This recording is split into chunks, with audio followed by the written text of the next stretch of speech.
నమ్మదగిన దేవుడివి, నమ్మకమైన తండ్రివయ్యా, నీకు స్తుతి స్తుతి స్తుతి స్తోత్రములు చెల్లించుకుంటూ ఉన్నాము నాయన. ఇదిగో నా ప్రవ్వ, ఈ ప్రాంత కాలములో ఉదయ కాలములో నాయన అయా మరొక మారి నీ పాదాల దరిచేరి మిమ్మల్ని స్తుతించడానికి, గణపరచడానికి, ఆరాధించడానికి, మీ నామమును స్మరించుకోవడానికి మీరిచ్చినట్టి కృపను బట్టి మీకు స్తోత్రాలు, వందనాలు చెల్లిస్తూ ఉన్నాం. రాత్రంతయు ప్రాణానికి సేద తీర్చి సుఖమైన నిద్రను సురుకైన మెలకువనిచ్చి నాయన లేచుట తోడినే ఆత్మీయతలతో సహవాసములో నా ప్రవ్వ ఈ రీతిగా మీరు మమ్మలను నాయన సమకూర్చిన విధానమును బట్టి మీకు స్తుతి, మీకు స్తోత్రాలయ్యా. ఇంతవరకు నా ప్రవ్వ మీకు వందనాలు. ప్రార్థనల ద్వారా నా ప్రభు, వాక్య లేఖనాల ద్వారా చదువుట యందు నా తండ్రి అయా పాటల యందు నీ కృపని తోడుగా ఉంచారయ్యా. ఆయనకు స్తోత్రములు, వందనములు. ప్రత్యేకించి నా ప్రభు వాక్య లేఖనాల్లోనికి వెళ్ళబోవచ్చు ఉండగా నా ప్రభు అయా మీ దైవ సేవకులను మీ సిలువ చాటును మరుగుపరచుకోమని వేడుకుంటున్నాను. జామి రవికుమార్ బ్రదర్ ని ప్రభా మీరు ఎత్తి పట్టుకొని నాయన చేరువచ్చిన జుంజాయినర్స్ అందరితో మీరు మాట్లాడండి నా ప్రభు. నీకు వందనాలయ్యా. ఇదిగో మీ మాటలు బ్రతికించేవి, బలపరిచేవి, ఆదరించేవి, తెప్పరిల్ల చేసేవి నా ప్రభువ. దిక్కు తోచని స్థితిగతుల్లో ఉన్న వారికి నా ప్రభువ అయా ఆధారమును కలుగు చేసేయి నీ మాటలే ప్రభు. నీకు వందనాలయ్యా. ఇదిగో నాయన నీకు స్తోత్రాలు. గంధకర్త అంటున్నాడు అయా అయా గడ్డి ఎండిపోవును, పువ్వు రాలిపోవును నాయన, నిరంతరం నిలిచేది నీ మాటలే గనుక నా ప్రభువ అట్టి నిరంతరం నిలిచే నీ మాటలను ఈ దినమున మీ దాసుల ద్వారా మాకు వినిపించమని వేడుకుంటూ ఉన్నాం. వినిమట్టుకు వినివారిమి కాక నా ప్రభువ నాయన అట్టి లేఖనాలు సారంగా నడుచుకుంటూ దిద్దుబాటు కలిగిన, సిద్ధపాటు కలిగిన జీవితాలు, ఎందుకంటే అంత్య దినాలు అపాయకరమైన దినాలలో మేము బ్రతుకుతూ ఉన్నాము గనక అయా నీ మాటలు మరింతగా కూర్చుకోవడానికి, మా హృదయాలలో భద్రము చేసుకోగలవారమై ఉండడానికి నీ కృప చూపమని వేడుకుంటున్నానయ్యా. బ్రదర్ని ఎత్తి పట్టుకొని ఉండి నా ప్రభు ఆ కుటుంబాన్ని నాయన అయా అయా యవన కాలంలో ఉన్న కుమార్తె తన చదువుల్లో మీరు తోడుగా ఉండండి. వృద్ధాప్యంలో ఉన్న తల్లిని వారి పరిచర్యలో, వారి జాబుల్లో సమస్తములో మీ కృపని తోడుగా ఉంచి నా ప్రభు పోవు చోట్లెల్లా నీ కృప కాపుదల భద్రతను దయచేయమని జాయిన్ మా ఆత్మీయులను బట్టి నాయన జాయిన్ అవ్వాల్సిన వారు త్వరగా జాయిన్ అవుటకు ఈ కుడికి ఆది నుంచి అంతము వరకు మీరే అధ్యక్షత వహించి మీ నామానికి మాత్రమే మహిమ, ఘనత, ప్రభావములు చెల్లించుకోమని ఎన్నికలే నాకు ఇచ్చినట్టి ప్రశస్తమైన సమయమును బట్టి వందన స్తుతులు అర్పిస్తూ యేసయ్య అతి పరిశుద్ధ నామములు అడిగి వేడుకొని ప్రార్థిస్తున్నాను పరమ తండ్రి. ఆమేన్. ఆమేన్. ఆమేన్. హల్లెలూయా. Praise the Lord. Thank you so much అమ్మగారు. అందరికీ వందనండి. జాన్ సెక్క ప్లీజ్. అందరికీ ప్రైజ్ తలాడండి. మరి ఈ రోజు మన మధ్యలో వాక్యం అందించడానికి రెవరెండ్ చామి రవికుమార్ గారు దేవుని యొక్క ఆత్మ చేత ప్రేరేపింపడి సిద్ధంగా ఉన్నారు. మరి వారిని పరిచయం చేయటం గౌరవంగా భావిస్తున్నాను. రెవరెండ్ చామి రవికుమార్ గారు వేదాంతవేత్త మరియు విద్యావేత్త. సంఘ పరిచర్యతో పాటు యువత మరియు పిల్లల మధ్య, గిరిజన ప్రాంత ప్రజల మధ్య రవి గారు ప్రభుని ఆసక్తితో సేవిస్తున్నారు. ప్రస్తుతం వారు విజయనగరం ఇమానియల్ బాప్టిస్ట్ సంఘ కాపరిగా సేవలు అందిస్తున్నారు. రవి గారు మరియు ప్రియ సతీమణి సునీత గారులకు గ్రేస్ అని ఒక కుమార్తె. మరి వారు తరచుగా మన మధ్యలో వాక్యాన్ని బోధిస్తూ ఉంటారు. స్పష్టంగా వాక్యాన్ని చెప్తారు. దయచేసి అందరం మ్యూట్ లోనే ఉంటూ వాక్యాన్ని విందామండి. ఈ సమయాన్ని వారికి అప్పగిస్తున్నాను. Welcome brother. గుడ్ మార్నింగ్ అండి. యేసుక్రీస్తు నామంలో వర్చువల్ ఫెలోషిప్ లో పాల్గొన్న ప్రతి ఒక్కరు ప్రత్యేకమైన వందనాలు. ఈరోజు మన వాక్య ధ్యానాంశాలు ఈ విధంగా ఉన్నాయి. అపోస్తుల కార్యాల గ్రంథం 2వ అధ్యాయం చదువుతూ ఉన్నాను. పెంతెకోస్తు పండుగ దినం వచ్చినప్పుడు అందరూ ఒక చోట కూడి ఉండిరి. అప్పుడు వేగముగా వీచు బలమైన గాలి వంట ఒకదాని ఆకాశం నుండి అకస్మాత్తుగా వారు కూర్చున్న ఇల్లంతా నిండెను. మరియు అగ్ని జ్వాలల వంటి నాలుకలు విగబడినట్టుగా వారు కనబడి వారిలో ఒక్కని మీద వాలగా అందరూ పరిశుద్ధాత్మ నిండినవారై ఆ ఆత్మ వారికి వాక్శక్తి అనుగ్రహించిన కొలది అన్య భాషలతో మాట్లాడసాగిరి. యోహాను సువార్త 14వ అధ్యాయం 16వ వచనం. నేను తండ్రిని వేడుకొందును, మీ యొద్ద ఎల్లప్పుడూ నుటికైనా వేరొక ఆదరణకర్తను అనగా సత్య స్వరూపిక ఆత్మను మీకు అనుకరించును. అదేవిధంగా 7వ వచనం, అపొస్తలుల 1వ అధ్యాయం 7వ వచనం. కాలములు సమయములు తండ్రి తన స్వాధీనం ఉంచుకుని ఉన్నాడు, వాటిని తెలుసుకున్నట్టు మీ పని కాదు. అయినను పరిశుద్ధాత్మ మీ మీదకి వచ్చినప్పుడు మీరు శక్తిని పొందెదరు కనుక మీరు యెరూషలేములోను యూదయ సమరయ దేశమంతటను భూదిగంతల వరకు నాకు సాక్షులు అయిందని వారితో చెప్పాను. యోవేలు గ్రంథం 2వ అధ్యాయం 28వ వచనం. తరువాత నేను సర్వజనుల మీదను నా ఆత్మను కుమ్మరింతును, మీ కుమారులను మీ కుమార్తెలను ప్రవచనములు చెప్పెదరు, మీ ముసలి వారు కళ్ళ కందురు, మీ యవనులు దర్శనము చూతురు. ఆ దినములలో నేను పనివారి మీదను పనికత్తెల మీదను నా ఆత్మను కుమ్మరింతును. ఈ చదువుబడిన వాక్య భాగాలన్నీ కూడా పరిశుద్ధాత్మకు సంబంధించిన వాక్య భాగాలు అనే సత్యాన్ని మనం గ్రహించగలం. పరిశుద్ధాత్మ, the Holy Spirit is the Spirit of God. అదేవిధంగా త్రిత్వంలో 3వ వ్యక్తి అయి ఉంది. Father, Son, Holy Spirit. Father, Son and Holy Spirit. ఈయన ఏం చేస్తాడంటే మనల్ని బోధిస్తాడు, మార్గనిర్దేశం చేస్తాడు, శ్రమల్లో కష్టాల్లో మనల్ని ఆదరిస్తాడు, మనల్ని ఒప్పింపజేస్తాడు. అదేవిధంగా మనల్ని ఎంపవర్ చేస్తారు. మనల్ని ఆయన మనం చూసినట్లయితే మత్తయి సువార్త 28:19 కానీ మనం చూసినట్లయితే అక్కడ రాయబడ్డ మాట ఏంటంటే యేసుక్రీస్తు ఈ విధంగా చెప్తారు ఆయన. కాబట్టి మీరు వెళ్ళి సమస్త జనులను శిష్యులుగా చేయుడి, తండ్రి యొక్కయు కుమారుని యొక్కయు పరిశుద్ధాత్మ యొక్కయు నామముల వారికి బాప్తిస్మం ఇచ్చు అనే మాట మనకి అక్కడ చెప్పబడ్డది. ఒకవేళ హెబ్రీ భాషలో ఈ పరిశుద్ధాత్మ గురించి మనం ఆలోచన చేసినట్లయితే రుచ్ అకదోస్. రుచ్ అనే మాటకు అర్థం ఏంటంటే ఆత్మ, శ్వాస లేదంటే గాలి అని అర్థము. అకదోష్ అంటే పవిత్రమైనది అని అర్థం అనమాట. అంటే దేవుని పవిత్రమైన శ్వాస లేదంటే దేవుని పవిత్రాత్మ అని దాని అర్థం అనమాట. Holy breath of the God, Holy Spirit of the God. ఒకవేళ ఈ విధంగా మనం చూసినట్లయితే ఎవరి పరిశుద్ధాత్మ అని ఆలోచన చేసినట్లయితే మనకు ఎక్కువ ఉన్న సమస్య ఏంటంటే ఏదైతే మనం పొందుకోలేదో, ఏదైతే మనం అర్థం చేసుకోలేదో అది లేదని బలంగా నమ్ముతాం మనం. లేదు పరిశుద్ధాత్మ అనేది ఉంది, కానీ అనుభవంలోకి మనం వెళ్ళలేదు అనే విషయాన్ని చాలాసార్లు గ్రహించాం. ఎవరైతే ఇప్పుడు బాప్టిస్ట్ అని అదేవిధంగా రకరకాల మనకి సంఘాలు ఉన్నాయి. ఈ పెంతెకోస్తు సంఘాలు ఎక్కువ పరిశుద్ధాత్మ మీద ఆధారపడినట్టుగా వాళ్ళు ముందు కొనసాగుతూ ఉంటారు. మన వచ్చిన బ్యాక్గ్రౌండ్ నుంచి ఏమవుతుందంటే కొంతమంది వాక్యానికి ఎక్కువ విలువిస్తారు, కొంతమంది ప్రార్థనకి ఎక్కువ విలువిస్తారు, కొంతమంది ఆరాధనకి ఎక్కువ విలువ అనేది ఇస్తారు. సో మనం గుడ్డిగా నమ్మేది ఏంటంటే మనం ఏదైతే పొందలేదో, ఏ బోధ అయితే మనకు అందలేదో అది లేదని చాలాసార్లు బలంగా నమ్ముతాం. అది ఉంది, కాకపోతే అనుభవంలోకి మనం వెళ్ళలేదు అనే విషయాన్ని చాలాసార్లు మనం గ్రహించాం. ఒకవేళ ఈ పరిశుద్ధాత్మ కోసం రాయబడ్డ విషయాలు మనం గమనించినట్లయితే the Holy Spirit is God, పరిశుద్ధాత్మ దేవుడే అనే సత్యాన్ని మన జీవితంలో గ్రహించే వరకు మనం ఉండాలని చెప్పి దేవుడు కోరుకుంటూ ఉన్నాడు. మనం చూసినట్లయితే అపొస్తలుల కార్యాలు 5:5-34 ఈ విధంగా రాయబడి ఉంది. అక్కడ రాయబడ్డ మాట అంటే ఈ సంగతి నీ హృదయంలో ఉద్దేశించుకుని ఉన్నావు, నువ్వు మనుషులతో కాదు దేవునితో అబద్ధం ఆడతామని వానితో చెప్పాను. అక్కడ అర్థం ఏంటంటే నువ్వు పరిశుద్ధాత్మను మోసపుచ్చుటకు సాతాను ఎందుకు నీ హృదయమును ప్రేరేపించడానికి ప్రారంభించి అక్కడ అంటున్న మాట ఏంటంటే నువ్వు మనుషులతో కాదు దేవునితో అబద్ధం ఆడతామని వానితో చెప్పానని చెప్పి అక్కడ పేతురు అక్కడ చెప్పిన మాటలు మనం గ్రహించగలం. అదేవిధంగా the Holy Spirit is a person, పరిశుద్ధాత్మ ఒక వ్యక్తి అయి ఉన్నాడు. పరిశుద్ధాత్మ వ్యక్తిగతంగా ఆయన మనతో మాట్లాడగలడు, మనకు బోధించగలడు, మనకు మార్గనిర్దేశం చేయగలడు, మన శ్రమలో మనకైనా సహాయం. అందుకే యేసుక్రీస్తు అంటాడు మీకు ఆదరణకర్తను మీ యొద్దకు నేను పంపుదును అంటాడు ఆయన.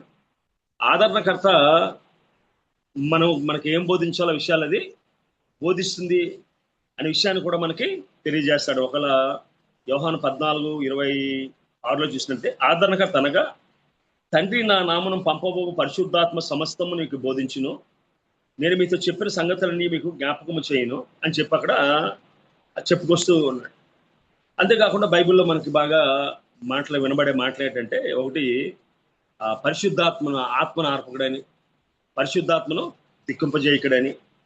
అదేవిధంగా యేసుక్రీస్తు స్వయంగా చెప్పిన మాట ఏంటంటే దీని మీద మనం దోషణ చేసిన క్షమాపణ ఉంది, కానీ పరిశుద్ధాత్మ వ్యతిరేకంగా మనం దోషణ చేసిన క్షమాపణ లేదని సంగతి దేవుడు చెప్తాడు. ఎక్కడెక్కడంటే ఆయన యేసుక్రీస్తు దురాత్మలను వెళ్ళగొడుతున్నప్పుడు వాళ్ళు చెప్పిన మాట ఏంటంటే, బేలూజ్బూల్ వల్ల ఈయన దెయ్యాలను వెళ్ళగొడుతున్నాడు అనే మాట చెప్పినప్పుడు యేసుక్రీస్తు ఆ మాట ప్రస్తావిస్తాడు. ఏమనంటే, ప్రపంచంలో ఏ విషయంలో మనం తప్పు చేసిన క్షమాపణ ఉంది, కానీ పరిశుద్ధాత్మ వ్యతిరేకంగా కానీ మనం ఎలా దోషణ చేసినట్లయితే దానికి క్షమాపణ లేదని చెప్పి అక్కడ రాయబడ్డ మాట మనం గ్రహించగలం. ఒకవేళ మనం చూసినట్లయితే ఆదికాండం ప్రారంభంలోనే ఆత్మ కోసం మనం చెప్పబడ్డది. బైబిల్ మనం చూసినట్లయితే దేవుని ఆత్మ జలముల మీద అల్లాడుచుంది అని రాయబడి ఉంది. అపోస్తుల కార్యాల్లో జరిగిన విషయం ఏంటంటే దాన్ని బహుబలంగా మనం చూడగలిగాం. అంతేకాకుండా 1 కొరింథీ 6:19 అంటాడు, మీ శరీరం పరిశుద్ధాత్మకు ఆలయమై ఉన్నదని మీరు ఎరుగురా అంటాడు. అదేవిధంగా రోమా 8:14 దేవుని ఆత్మచేత ఎందరూ నడిపింపబడతారు అందరూ కూడా దేవుని కుమారులు అనబడతారు అని చెప్పి రాయబడి ఉంది. యోహాను సువార్త 16:13 అంటాడు, ఆ దేవుని ఆత్మ ఏం చేస్తాడు, మనల్ని సత్యములోకి నడిపిస్తాడు అంటాడు. అదేవిధంగా అది పాపములను ఒప్పింపజేయనని చెప్పి అంటాడు. అలాగే ఆత్మ ఫలాల కోసం కూడా మనకు రాయబడ్డది. ప్రేమ, సంతోషము, సమాధానము, దీర్ఘశాంతం ఇవన్నీ కూడా మనకు అవి రాయబడ్డాయి. ఒకవేళ పరిశుద్ధాత్మకు సూచనలు కానీ మనం చూసినట్టయితే కొన్నిసార్లు అది ఇన్విజిబుల్ పవర్ అంటమా, గాలి రూపంలో, అగ్ని రూపంలో, శక్తి రూపంలో, అదేవిధంగా పవిత్రత పరిశుద్ధాత్మ రూపంలో మనకు కడబడిన సందర్భాలు మనం ఎరుగుదము.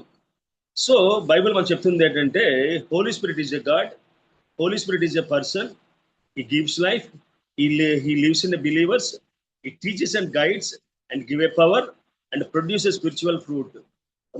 పరిశుద్ధాత్మ జీవితంలో భాగం కాదు, అది క్రైస్తవ జీవితానికి అది మూలము అనే సత్యాన్ని మనం గ్రహించేవారిగా ఉండగలగాలి. అదేవిధంగా ఎక్కువ సమయం లేదు కాబట్టి ఇంకా లోతుగా నేను వెళ్ళడం లేదు. ఈ దినాన నా ఉద్దేశం ఏంటంటే, ఈ పెంతెకోస్తు దినానికి సంబంధించిన విషయాలు మీతో పంచుకోవాలని చెప్పి ఇక్కడ నాచిపడుతూ ఉన్నాను. మనందరికీ తెలిసినట్టుగానే పెంతెకోస్తు అనే మాటకు అర్థం ఏంటంటే 50వ దినం అని అర్థం. పెంతెకోస్తు అనే మాటకు అర్థం ఏంటంటే 50వ దినం అని మనకు అర్థం. ఒకవేళ ఏంటి 50వ దినం యొక్క ప్రత్యేకత అని మనం ఆలోచన చేసినట్లయితే, యేసుక్రీస్తు సిలువ వేయబడి 3వ దినాన తిరిగి లేచిన తర్వాత అపొస్తలుల 1:3 రాయబడ్డ మాట అంటే, ఆయన శ్రమపడిన తర్వాత 40 దినముల వరకు వారికి అగ్గుపడుచు దేవుని రాజ్య విషయంలో గురించి బోధించు అనేక ప్రమాణాలను చూపి వారికి తను తాను సజీవునిగా కనపరుచుకున్నాం. యేసుక్రీస్తు చనిపోయి తిరిగి లేచిన తర్వాత 40 దినాలు ఆయన సజీవుడిగా ఈ లోకంలో ఉంది. అనేక ప్రమాణములు పుట్టినట్లు ఏమిటంటే రుజువును చూపించుకున్నాడు ఆయన అని చెప్తాడు కదా. ఆత్మ శరీరం ఉండదని, ఆత్మను అలాగా ఆహారం తిందనే విషయాలను బోధించుకుంటూ వస్తాడు ఆయన. ఆ విధంగా 40 దినాలు వారితో ఉండి వారికి అనేక విషయాలు బోధించుకుంటూ వస్తాడు. మీరు యెరూషలేము నుండి వెళ్ళొద్దనే విషయాన్ని వారికి చెప్తాడు. వాగ్దానం కోసం కనపడమని చెప్తాడు ఆయన. ఆ 40 దినాన జరిగిన విషయం ఏంటంటే, ఒకవేళ 10వ వచనంలో, ఒకవేళ 9వ వచనం నుంచి మనం చూసినట్లయితే 1:9 అపొస్తలుల కార్యాలు, ఆ మాట చెప్పి వారు చూచుండగా ఆయన అహరోణమైను. అప్పుడు వారి కన్నులు కనబడకుండా ఒక మేఘం ఆయన కొనిపోయాను. ఆయన వెళ్ళుచుండగా వారు ఆకాశం వైపు తేరి చూచుండిరి. ఇదిగో తెల్లని వస్త్రములు ధరించుకున్న 2 మనుషులు వారి యొద్ద నిలిచి, గలిలయ మనుషులారా, మీరు ఎందుకు నిలిచి ఆకాశం వైపు చూచున్నారు? మీ యొద్ద నుండి పరలోకమును చేర్చుకొనబడిన ఈ యేసే ఏ రీతిగా పరలోకమునకు వెళ్ళుట మీరు చూచితురో ఆ రీతిగానే తిరిగి వచ్చినని వారితో చెప్పారు. చెప్పిన తర్వాత వీళ్ళు ఏం చేశారంటే 13వ వచనంలో, వారు పట్టణంలో ప్రవేశించి తాము బస చేయుచుండిన మేడగదిలోకి ఎక్కిపోయి అని చెప్పి రాయబడి ఉంది. సో దేవుడు ముందుగానే వాగ్దానం చేశాడు వారికి. 40 దినాల తర్వాత 10 దినాలు ఏం చేశారంటే వీళ్ళు 1:14, వీరందరూ వీరితో కూడా కొందరు స్త్రీలను యేసు తల్లి అయిన మరియను ఆయన సహోదరులను ఏక మనసుతో ఎడతెగక ప్రార్థన చేయుచుండిరి. అప్పటి వరకు యేసుక్రీస్తు చనిపోయాడు, తిరిగి లేచాడు, 40 దినాలు వారితో ఉన్నాడు, అక్కడ దాకా బాగా ఉంది. ఈ 10 దినాలు యేసుక్రీస్తు వారితో లేడు. వారిని గైడ్ చేసేవారు కానీ, వారిని ధైర్యపరిచేవారు కానీ, వారిని బలపరిచేవారు కానీ ఎవరు లేరు. సో ఒక రకమైన నిస్సత్తువ, ఒక రకమైన భయం, ఆందోళన, బెదురు వారి జీవితంలో ఉంది. ఏం జరగబోతుంది, ఏం జరగబోతుంది, ఏం జరగబోతుంది? ఆ వాగ్దానం కోసం ఏకాత్మతో ఏక మనసుతో ప్రార్థన చేయడం ప్రారంభించారు. ఆ 10 దినాలు వారి విశ్వాసానికి పరీక్ష. ఆ 10 దినాలు వారి విశ్వాసంలో ఒక ముఖ్యమైన సంఘటన అది. వారు ప్రార్థన చేస్తూ ఉంటే ఆ పెంతెకొస్తు దినం రానే వచ్చింది. ఆ దినాన వేగముగా వీచు బలమైన గాలి వంటి ఒక ధ్వని ఆకాశం నుండి అకస్మాత్తుగా వారు కూర్చుండి ఉన్న ఇల్లంతా నిండింది. గొప్ప బలమైన గాలి వంటి ధ్వని వారు నిల్చున్న ఇల్లంతా నిండిందట. అగ్ని జ్వాలల వంటి నాలుకలు విగంపబడి వారికి కనబడ్డది. వారిలో ఒక్కొక్కరి మీద వాలగా అందరూ పరిశుద్ధంతా నిండేవారే ఆత్మ వారికి వాక్శక్తి అనుగ్రహించిన కొద్ది అన్య భాషలతో మాట్లాడా సాగిరి అని రాయబడి ఉంది. ఒకవేళ మనం చూసినట్లయితే ఈ 50వ దినం అనేది కేవలం ఈ యొక్క కొత్త నిబంధన గ్రంథానికి సంబంధించిందేనా, లేదా పాత నిబంధన దీనికి చరిత్ర ఏమైనా ఉందా అని మనం ఆలోచన చేసినట్లయితే మనకి డాక్టర్ జయకుమార్ గారు బాగా తెలుసు, మనకి జయరాజ్ గారు. ఆయన ఎక్కువ ఈ సునాద సంవత్సరం కోసం మాట్లాడుతూ ఉండేవారు. ఆయన మనం చూసినట్లయితే లేవీకాండం 25వ అధ్యాయంలో రాయబడ్డ మాట ఏంటంటే 8వ వచనం చదువుతున్నాను. మరియు 7 విశ్రాంతి సంవత్సరం అనగా 7 ఏండ్ల గల సంవత్సరం లెక్కింపవలను. ఆ 7 విశ్రాంతి సంవత్సర కాలము 49 సంవత్సరములగును. 7వ నెల 13వ నాడు మీ స్వదేశం అంతటా శృంగనాదం చేయవలను. ప్రాయశ్చిత్తార్థ దినమ దేశమంతటా శృంగనాదం చేయవలను.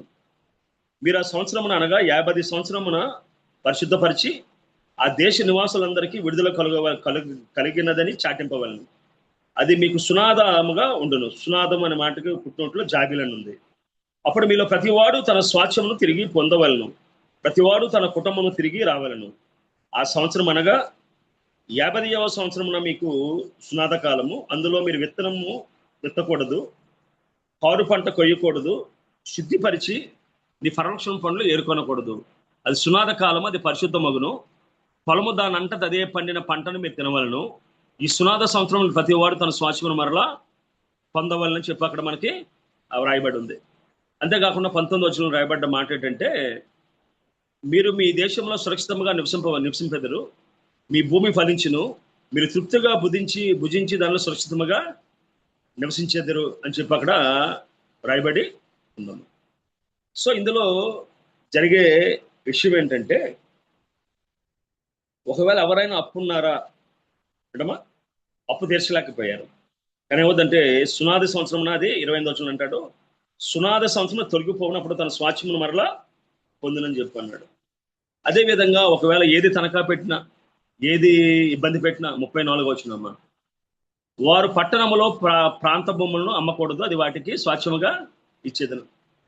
అదేవిధంగా పరవాసి అయిన భేదవాడు కానీ నిరాధారుడు కానీ అంటమా ఎవడొచ్చినా వాడు ఏం చేయాలంటే వాడికి విడుదల కలుగు చేయాలి. ఈ విధంగా భూములు విడిపించబడతాయి, వ్యక్తులు విడిపించబడతారు, తనఖా వస్తువులు విడిపించబడతారు, బానిసలుగా ఉన్నవారు విడిపించబడతారు. సో నిరుపేదలు ఆ దినాన సునాద సంవత్సరం కోసం కనిపెట్టేవారట. ఎప్పుడైతే 50 సంవత్సరాలు నిండిందో యాజకుడు బోర ఊదేవాడు. ఎప్పుడైతే బోర ఊదాడో పల్లెటూరులో చుట్టుపక్కల ఉన్న ప్రాంతాల్లో ఉన్న తల్లులు ఎవరినైతే తమ బిడ్డల్ని బానిసలుగా అమ్మేశారో, పనివారిగా పెట్టేశారో వారి కోసం ఎదురు చూస్తూ ఉండేవారట. ఎవరైతే పేదరికంలో ఉండి భూమిని తనఖాలకు ఇచ్చేశారో వారి భూమి విడిపించబడేది. అందుకే దేవుడు ఆ సునాద సంవత్సరాన్ని పెంతెకొస్తు దినంగా దేవుడు వాడుకున్నట్టుగా వాక్యం సెలవిస్తున్నాము. సో ఈ లేవీకాండంలో రాయబడ్డ సునాద సంవత్సరం అనేది శరీర సంబంధమైనది, ఆర్థిక సంబంధమైనది, అదేవిధంగా పరిపాలన సంబంధమైనది, వారికి విడుదల. మరి ఈ దినాన మనం చూస్తున్న ఈ పెంతెకొస్తు దినం అనేది పాపం నుంచి విడుదల, శాపం నుంచి విడుదల, భయం నుంచి, ఆందోళన నుంచి, దుఃఖం నుంచి, శ్రమ నుంచి విడుదల. ఎందుకంటే ఇది పరిశుద్ధాత్మ దేవుని చేత వాగ్దానం చేయబడింది. అది మనం ఒకవేళ చూసినట్లయితే యోవేలు గ్రంథంలో దేవుడు 2వ అధ్యాయంలో వాగ్దానం చేశాడు, నేను సర్వజనుల మీద నా ఆత్మను కుమ్మరింతును, మీ కుమారులను మీ కుమార్తెలను ప్రవచనం చెప్పెదరు, మీ ముసలివారు కలల కొందరు, మీ యవనులు దర్శనములు చూతురు. ఆ దినముల్లో నేను పనివారి మీదను పనికత్తెల మీద నా ఆత్మను కుమ్మరింతును అని చెప్పి అక్కడ మనకి రాయబడి ఉంది. సో ఈ పరిశుద్ధాత్మ అనేది దేవుని చేత మనకి వాగ్దానం చేయబడ్డ ఆత్మ. దేవుడు మనకి వాగ్దానం చేశాడు. ఎందుకంటే వాగ్దానము చేసిన దేవుడు నమ్మదగిన దేవుడు అని మనకి వాక్యం మనకి సెలవిస్తూ ఉంది. అంతేకాకుండా ఈ పరిశుద్ధాత్మ మనలో ఉందా లేదా అనే విషయాన్ని చూసినప్పుడు ఈ మధ్యన మనకు ఒక ఆయన చెప్పారు. ఆయన పరిశుద్ధాత్మ ఉందా లేదని చెప్పడానికి చిన్న ఉదాహరణ ఏంటంటే, యేసు ప్రభుని ఎవరైతే ఒప్పుకుంటాడో వాడిలో ఆత్మ ఉన్నట్లే. తండ్రి బయలుపరిస్తే కానీ, పరిశుద్ధాత్మ బయలుపరిస్తే కానీ ఆ విషయాన్ని ఒప్పుకోను. ఇంకన్నిటికన్నా సింపుల్ విషయం ఏంటంటే, పరిశుద్ధాత్మ మనలో ఉన్నట్లయితే పాపం చేసిన తర్వాత ఎవరది పాపం అని మనం చెప్పాల్సిన అవసరం లేదు, కానీ మనమే సిగ్గుపడతాం, మనమే పశ్చాత్తాపడతాం, మనమే శపించుకోవడం ప్రారంభిస్తాం. ఉదాహరణ చూసినట్లయితే 2వ రాజుల గ్రంథంలో కుష్ఠరోగులు ఏం చేస్తారంటే, అయ్యా ఇక్కడ ఉంటే చచ్చిపోతాం, ఒకవేళ మనం దండులోకి వెళ్తే మరి బతికిస్తారు చచ్చిపోతారు తెలియదు కాబట్టి దండులోకి వెళ్దాం పదండి అని వాళ్ళు వెళ్తారు. వెళ్ళినప్పుడు అక్కడ శత్రు సైన్యం అంతా విడిపోయి వెళ్ళిపోయినప్పుడు వాళ్ళు ఏం చేస్తారంటే ఫస్ట్ ఆహారం తింటారు, ఒకటి వస్తువులు సమకూర్చుకుంటారు. అప్పుడు వాళ్ళు అనుకున్న మాట ఏంటంటే, నాయన ఇది శుభదినంలా, మనం చేస్తున్న పని మంచి పని కాదు అని చెప్పి వాళ్ళే అనుకుంటారు. వారికి ఎవరు చెప్పరు కానీ సో వారిలో వారికే అనిపిస్తుంది. మనం చూసినట్లయితే ఒకవేళ 2వ రాజులు 7వ అధ్యాయం 9వ వచనంలో, వారు మనము చేయనది మంచిది పని కాదు, నేటి దినము శుభ వర్తమానము గల దినము, మన ఊరకన్న నేల, తెల్లవారు వరకు మన ఇచ్చట ఉండే ఏదో ఒక అపాయం మనకు సంభవించిన కనుక మనం వెళ్ళి రాజు ఇంటి వారితో ఈ సంగతి తెలియజెప్తుండని ఒకరితో ఒకరు చెప్పుకొని. ఎవరు చెప్పలేదు వారికి. వారిలో ఉన్న పరిశుద్ధాత్మ ఏం చేసిందంటే వారికి బోధించింది, నాయన మీరు చేస్తున్న పని ఆ తప్పురా అని చెప్పి. అదేవిధంగా దావీదు యొక్క జీవితంలో కూడా 51వ కీర్తన చూసినట్లయితే ఆ పరిశుద్ధాత్మ ఒప్పుదల మనకి ఎక్కువగా మనకి కనబడుతూ ఉంటుంది. ఆ పరిశుద్ధాత్మ ఒప్పుదల ఆయనకి కనబడినప్పుడు ఆయన మట్టుగా ఆయనే స్వయంగా ఒప్పుకుంటాడు. అదేవిధంగా మనం 2వ రాజుల గ్రంథంలో కానీ మనం చూసినట్లయితే అక్కడ రాయబడ్డ మాట ఏంటంటే, అప్పటి వరకు ఎలీషా మీద కోపంగా ఉన్న వ్యక్తి ఎప్పుడైతే పరిశుద్ధాత్మ ద్వారా పనివాడు గైడ్ చేస్తాడో, నాయన ప్రవక్త ఇంతకంటే గొప్ప కార్యం చేయమంటే నువ్వు చేయవా అని చెప్పిన తర్వాత అప్పుడు తన మట్టుకు తానే ఒప్పుకుంటాడు. ఒప్పుని అంటాడు, అయ్యా ఒకవేళ నేను రిమ్మోను గిడికి వెళ్ళినప్పుడు నా యజమానుడు ఒకవేళ నా చేతి మీద కానీ చూద్దాం ఒకసారి 2వ రాజుల 5:18లో, నా యజమానుడు మొక్కుటకు రిమ్మోను గుడిలో వచ్చి నా చేతుల మీద ఆనుకున్నప్పుడు నేను రిమ్మోను గుడిలో నమస్కారం చేసిన ఎట్లా రిమ్మోను గుడిలో నేను నమస్కారం చేసిన సంగతిని గురించి యెహోవా నీ దాసుని నన్ను క్షమించుగాకని నయమాను చెప్పగా ఎలీషా నెమ్మది కలిగి పొమ్మని అతనికి సెలవిచ్చాను. ఇంకా జరగబోతున్న విషయాన్ని ఒకవేళ జరిగితే ఏ విధంగా ఉంటుందనే విషయాన్ని గమనించి ఆయన తన పాపాన్ని ఒప్పుకున్నాడు వాక్యం సెలవిస్తున్నాడు. అదేవిధంగా దానియేలు జీవితంలో కూడా, ప్రభు నువ్వు యథార్థవంతుడివి, సత్యవంతుడివి, నీ మాట మేము వినలేదు, మా పూర్వీకులు మా మాట వినలేదు, ఈ సిగ్గు మాకు తగిందని చెప్పుకొచ్చిన సందర్భాలు మనం ఎరుగుదుము. అదేవిధంగా మనం చూసినట్లయితే పేతురు అనేకసార్లు ఒప్పించబడతాడు.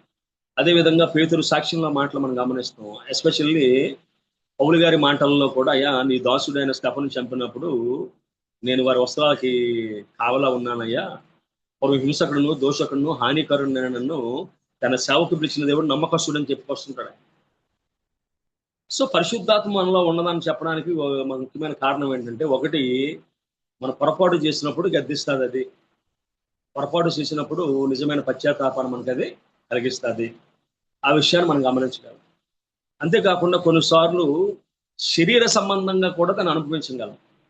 నా వ్యక్తిగత జీవితంలో చూసినట్లయితే నేను బాప్టిస్ట్ సంఘంలో పుట్టి పెరిగాను. ఎక్కువ పాటలన్నీ కూడా మనకి ఇంగ్లీష్ స్టైల్లో ఉంటాయి. ప్రసంగానికి ఎక్కువ మనం ప్రాముఖ్యత ఇస్తూ ఉంటాం. అది ఉందని సంగతి ఎక్కువ నమ్మేవాడిని కాదు. నేను సంస్థలో పనిచేసినప్పుడు USA నుంచి ఒక టీం వచ్చినప్పుడు ఆ అనుభవంలోకి నేను రావడానికి అవకాశం కలిగింది. ఆ తర్వాత ఆ అనుభవంలోకి వెళ్ళడానికి, అదేవిధంగా మేము ప్రతి నెల కూడా మొట్టమొదటి మంగళవారం బలకు ముందు అభిషేకారాధన చేస్తాం. అనేక అనుభవాలు, దురాత్మలు వెళ్ళగలిగే కృప, దురాత్మలు పోగొట్టగల కృప దేవుడు అనుభవించాడు. కాబట్టి ఆ అనుభవంలోకి వెళ్ళడానికి ఆ తాకిడిని కొన్నిసార్లు అనుభవించిన అనుభవం మా జీవితంలో ఉంది. ఇందాక నేను చెప్పినట్టుగా కొన్నిసార్లు ఏమవుతుందంటే అనుభవంలోకి మనం వెళ్ళకపోతే లేదనే విషయాన్ని మనం చాలా తేలిగ్గా కొట్టుపడేస్తాం, దాన్ని విమర్శించడం కూడా చేస్తాం. నేను నమ్మిన విషయం ఏంటంటే, ఏ విషయమైనా మనకి లేనంత మాత్రం లేదని కాదు. పాటలు పాడేవారు అంటారు, ఈ మైనరు, ఆ బేస్ తగ్గించండి, లేదా బేస్ పెంచండి, లేకపోతే ఇంకేదో తగ్గించండి అంటారు. సో ఒకవేళ సౌండ్కు సంబంధించిన జ్ఞానం మనకు లేనంత మాత్రాన అది లేదని కాదు అది. అలాగే ఈ మైనరు లేకపోతే ఇదని చెప్పినప్పుడు మనకు లేనంత మాత్రాన లేదని కాదు అని అర్థం.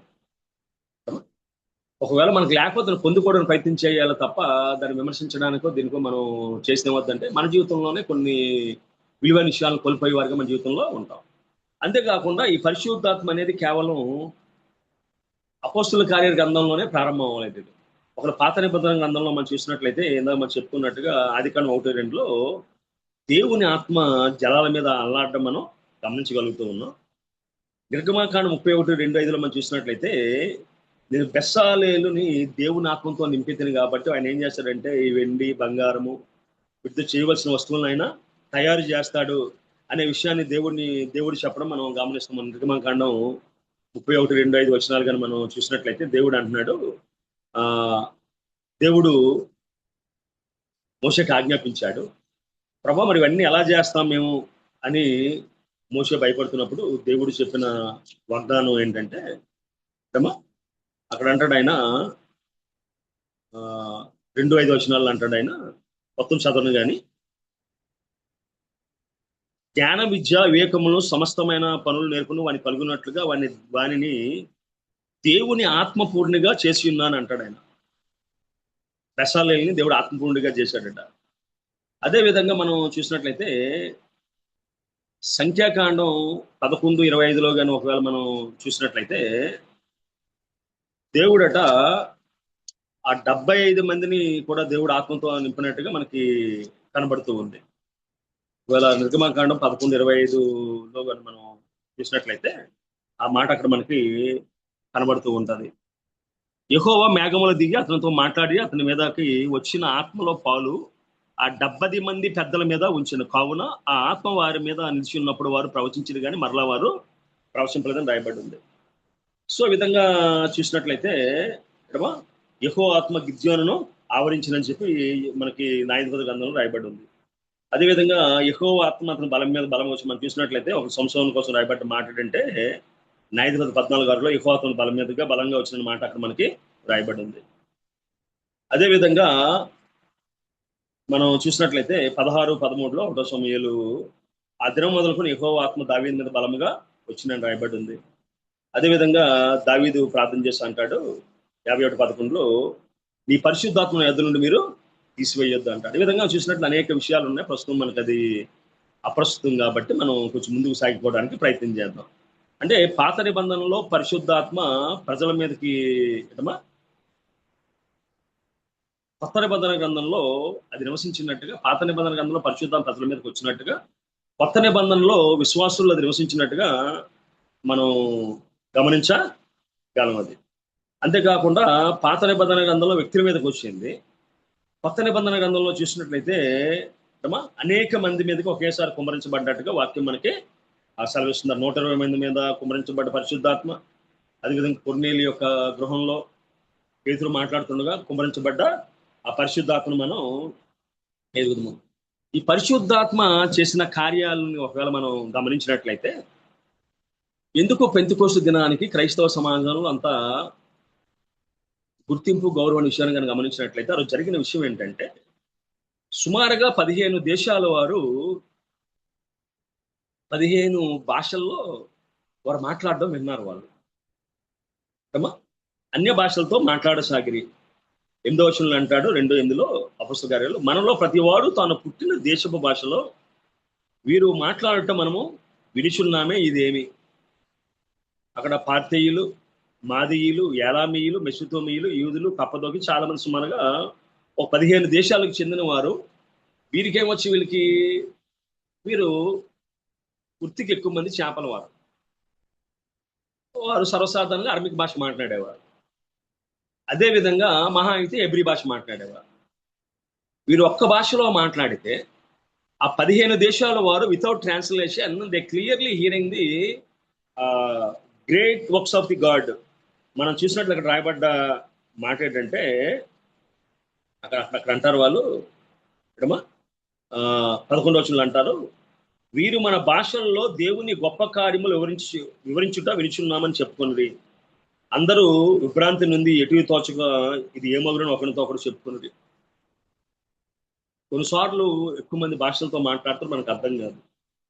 కానీ దినాన పెంతెకోస్తు దినాన జరిగిన విషయం ఏంటంటే, మనం ఎప్పుడైనా పార్లమెంట్లో చూసినట్లయితే ప్రతి పార్లమెంట్లోనూ ఒక హెడ్ ఫోన్ పెట్టుకుంటారు వాళ్ళు. మనకి బాబీ రత్నం గారు కొన్నిసార్లు పెట్టుకుంటారు.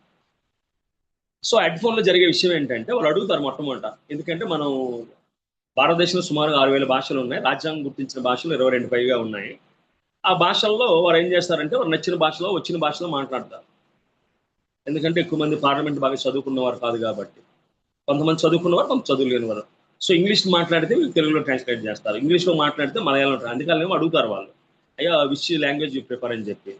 వాళ్ళు అడిగిన తర్వాత ఏం చేస్తారంటే, ఎవరైతే వ్యక్తి ఏ భాషలో మాట్లాడితే వీరి సొంత భాషల్లో దాన్ని ఇమీడియట్గా ట్రాన్స్లేట్ చేసి వారికి వినిపిస్తూ ఉంటారన్నమాట. చాలా మంది ట్రాన్స్లేటర్స్ ఉంటారు.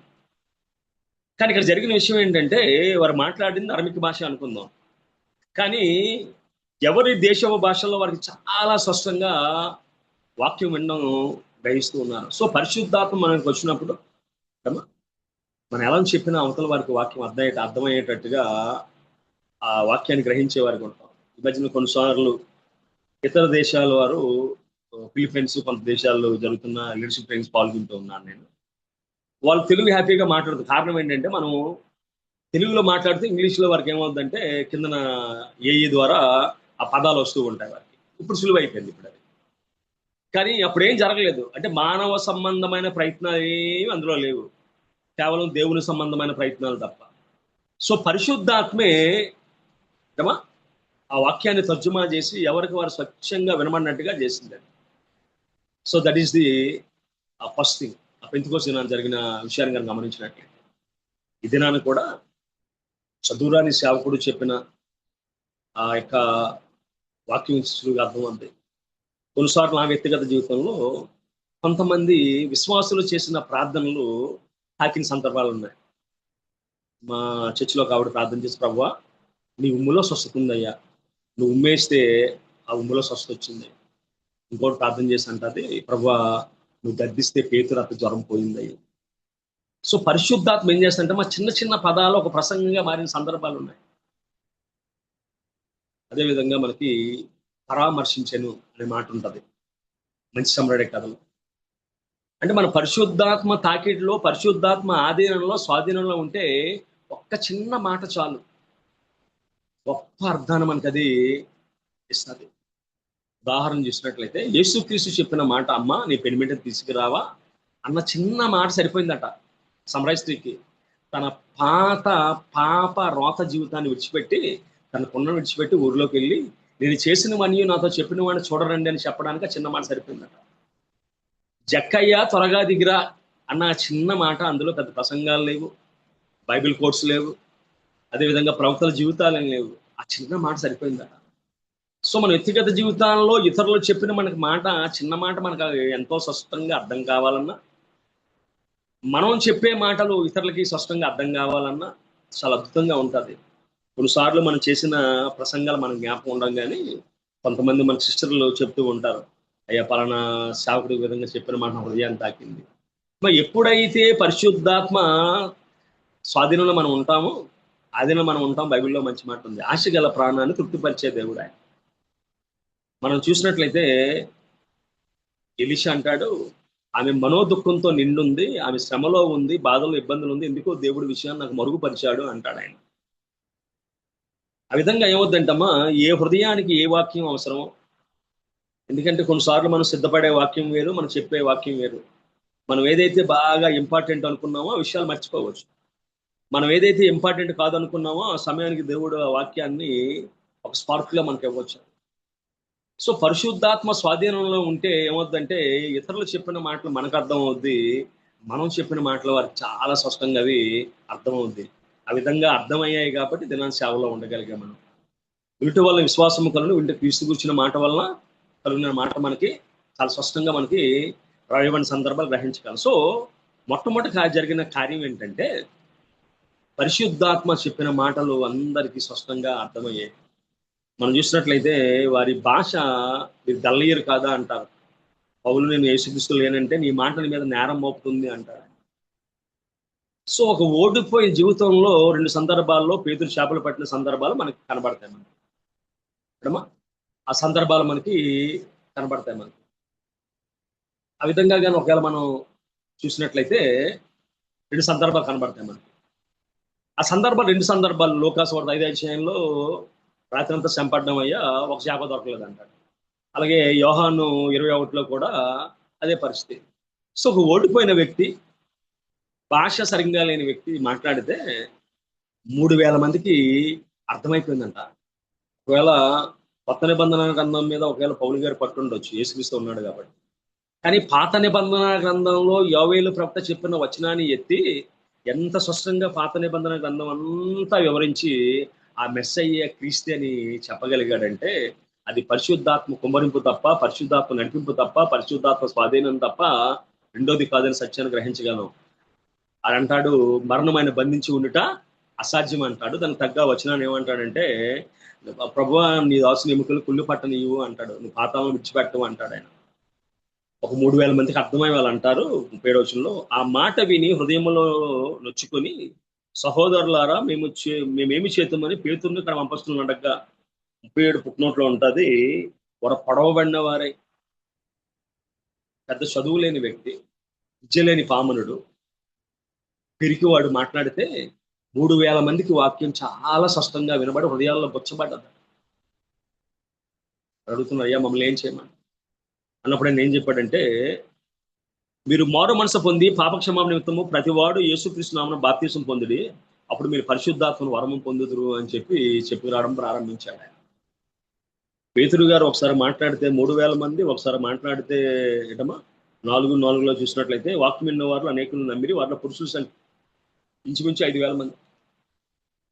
ఒక పరిశుద్ధాత్మ ఆధీనంలో స్వాధీనంలో ఉండి వాక్యం చెప్తే సుమారుగా 7000 మంది. యేసుక్రీస్తు ఒక 12 మంది శిష్యులను ఏర్పాటు చేసుకుని 70 మంది శిష్యులు ఏర్పాటు తిరిగి వెనక్కి వెళ్ళిపోయారు వాళ్ళు. కానీ ఎప్పుడైతే పరిశుద్ధాత్మలో పేతురు తాకబడ్డాడో, పేతురు మాట్లాడితే వాక్యం బహు స్పష్టంగా హృదయాల్లో అంటాం కదా, నేరుగా హృదయాల్లోకి వెళ్ళిపోయింది. ఒక ఎల్ఐసి కట్టాలంటే, ఒక గ్యారంటీ సంఘం పెట్టాలంటే చాలా సార్లు ఆలోచన చేస్తాం.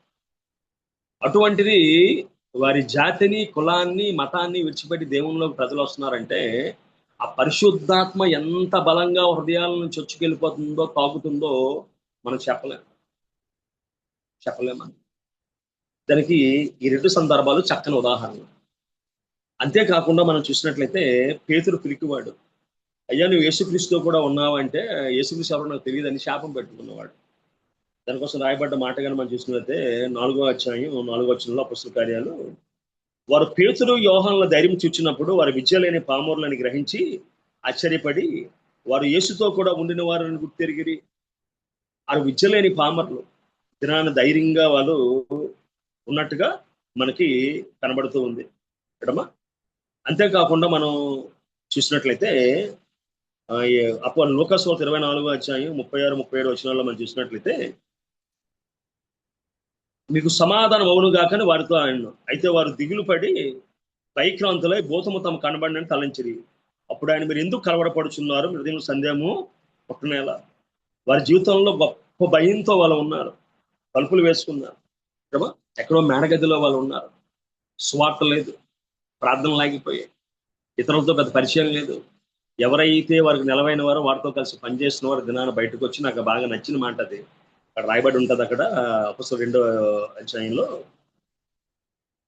అయితే పేతురు ఆ 11 కూడా లేచి నిలిచి బిగ్గరగా వారితో ఇట్లైన 11 మందితో లేచి నిలిచాడట. ఇలాగా ధైర్యంగా చెప్పడం ప్రారంభించాడు. ఎవరైతే యేసుక్రీస్తు నాకు తెలియదని చెప్పాడో ఆయనే చెప్పడం ప్రారంభించాడు. అంతేకాకుండా ఇక్కడ జరిగిన ఇంకో అద్భుతమైన విషయం ఏంటంటే, బాబేలు గోపురం కట్టడంలో వారి ఉద్దేశం ఏంటంటే, బాబేలు గోపురాన్ని పరలోకం దాకా కట్టి పరలోకాన్ని జయించి పరలోకంలో నిమ్రోదుని రాజుగా చేద్దామని ఆలోచన చేసి వారు బాబేలు గోపురాన్ని కట్టడానికి ప్రయత్నం చేశారట. అక్కడ దేవుడు వారికి భాష తోరమా చేశాడు. ఈ దినాన దేవుడు భాషల్ని ఐక్యపరిచాడు. ఇక్కడ మనం చూసినట్లయితే అనేక దేశాలు వారి సొంత మాటల్లో వాక్యం వినడానికి గ్రహించగలుగుతున్న దినాన్ని మనం చూసినట్లయితే, ఒకప్పుడు ఏమనుకునేవారు అంటే, అమెరికా వెళ్ళాలంటే ఇంగ్లీష్ రావాలి, నార్త్ ఇండియాకి వెళ్ళాలంటే హిందీ రావాలి. కానీ ఇప్పుడు ఏమైపోతుంది, పెద్ద చదువు లేని సేవకులు కూడా ఇది నాన్న ఎక్కడికి వెళ్తే అక్కడ ఇది తెలుగులో మాట్లాడితే ఇంగ్లీష్లో తర్జుమా చేసే వాళ్ళు ఉన్నారు, ఇది తెలుగులో మాట్లాడితే అక్కడ హిందీలో తర్జుమా చేసేవాళ్ళు చాలా మంది ఉన్నారు. కార్యాలు ఆల్రెడీ మనకి అపొస్తలుల గారి గ్రంథాలు జరిగిపోయాయి. అయితే గ్రహింపు అనేది మనకి లేదని.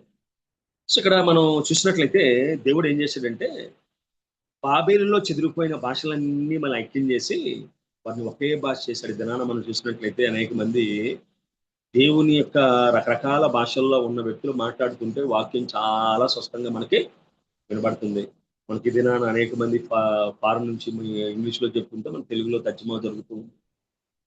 కారణం ఏంటంటే పరిశుద్ధాత్మ మన హృదయాన్ని మనసుని ఏకం చేశాడని బైబిల్ చెప్తుంది. వారు ఏకాత్మతో ఏక మనసుతో ఎడతేక వాళ్ళు ప్రార్థన చేసినప్పుడు దేవుడి కార్యం జరిగించాడట. అదే కార్యం దేవుడి దినాన మన జీవితంలో జరిగిస్తూ ఉన్నాడు. వారు విద్య లేని వారు, విద్య లేని పామరులు. సో విద్య లేని వాడు వాక్యం చెప్తే వారి ఏటమా చాలా మంది యూదులు వారి సాంప్రదాయాలని, వారు తాత తండ్రుల నుంచి అనుసరించిన సాంప్రదాయాలను పక్కన పడేసి 3,000 మంది యేసుక్రీస్తు నామంలో బాప్తిసం పొందినట్టుగా వాక్యం మనకి సెలవిస్తూ ఉందా. సో మరి దేవుడు వాడుకోవడానికి విద్యతో పెద్ద పని మనకేమి. చాలా మంది అంటారు దావీదు పెద్ద చదువుకోలేదు, ఒక గొల్ల వాడు అంటే గొర్రెలు కాసేవాడు రాసిన పిచ్చి గీతలు దేవుడు ఏం చేశాడంటే దాన్ని పరిశుద్ధపరిచి బైబిల్ గ్రంథంలో మధ్యలో పెట్టాడట. మనకు తెరవగానే కీర్తన గ్రంథం మనకి ప్రత్యక్షం అవుతుంది. అంతేకాకుండా ఆంధ్ర క్రైస్తవ కీర్తన పుస్తకాలు పెంటెకోస్తు పాటలు అవని, లేదంటే బాప్టిస్ట్ అవని, లూథరన్ అవని, కీర్తనలో ఉన్న మాటలు లేకుండా ఏ పాట రాయబడలేదు. మనం రాస్తున్న పాటలన్నీ, వింటున్న పాటలన్నీ కీర్తన గ్రంథంలో ఎక్కడో మూల ఏదో భాగం నుంచి తీసుకున్న పాటలు.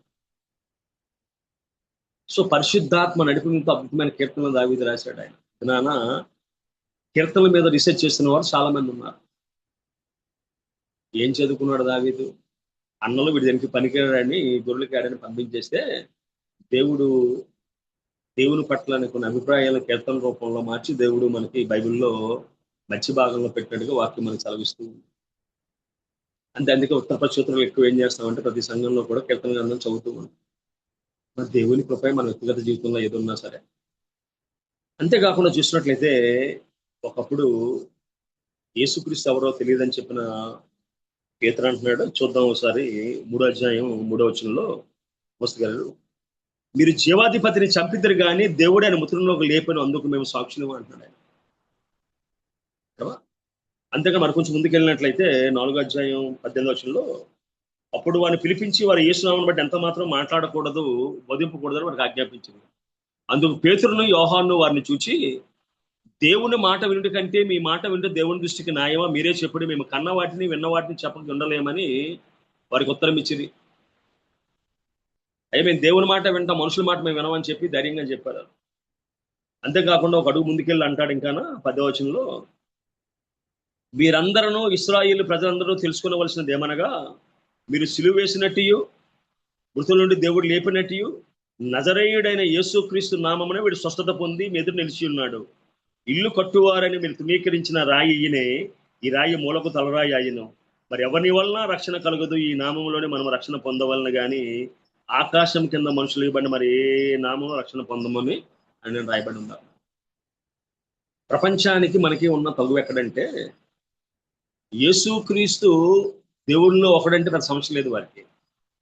యేసుక్రీస్తు ఒక్కడే దేవుడు అన్న దగ్గర సమస్య వస్తుంది. మా చిన్నప్పుడు బస్సుల్లో అన్ని దేవుళ్ళని పెట్టి దండేసేవారు, ఆటోల్లో అన్ని దేవుళ్ళని పెట్టి దండేసేవారు. సమస్య ఎక్కడ వస్తుందంటే ఇప్పుడు పేతురులా ఈ నామంలో తప్ప వేరే నామంలో రక్షణ లేదు, మీ పాపం పోవాలంటే మీరు పరలోకం చేరాలంటే యేసుక్రీస్తు నమ్ముకుని అన్న దగ్గరే సమస్య వస్తుంది. గంటిల ప్రకాష్ గారు చనిపోయారు. ఆయన ఒక దినాన ఒక ఇంజనీరింగ్ కాలేజీలో వాక్యం చెప్తూ ఉంటే యవన బిడ్డ ఏమడిగిందంటే, అయ్యా క్రిస్టియానిటీ అంటే బాగా నాకు ఇష్టమే, కానీ మీతో సమస్య ఏంటంటే యేసుక్రీస్తు ఒక్కడే దేవుడు అని చెప్తారు మీరు.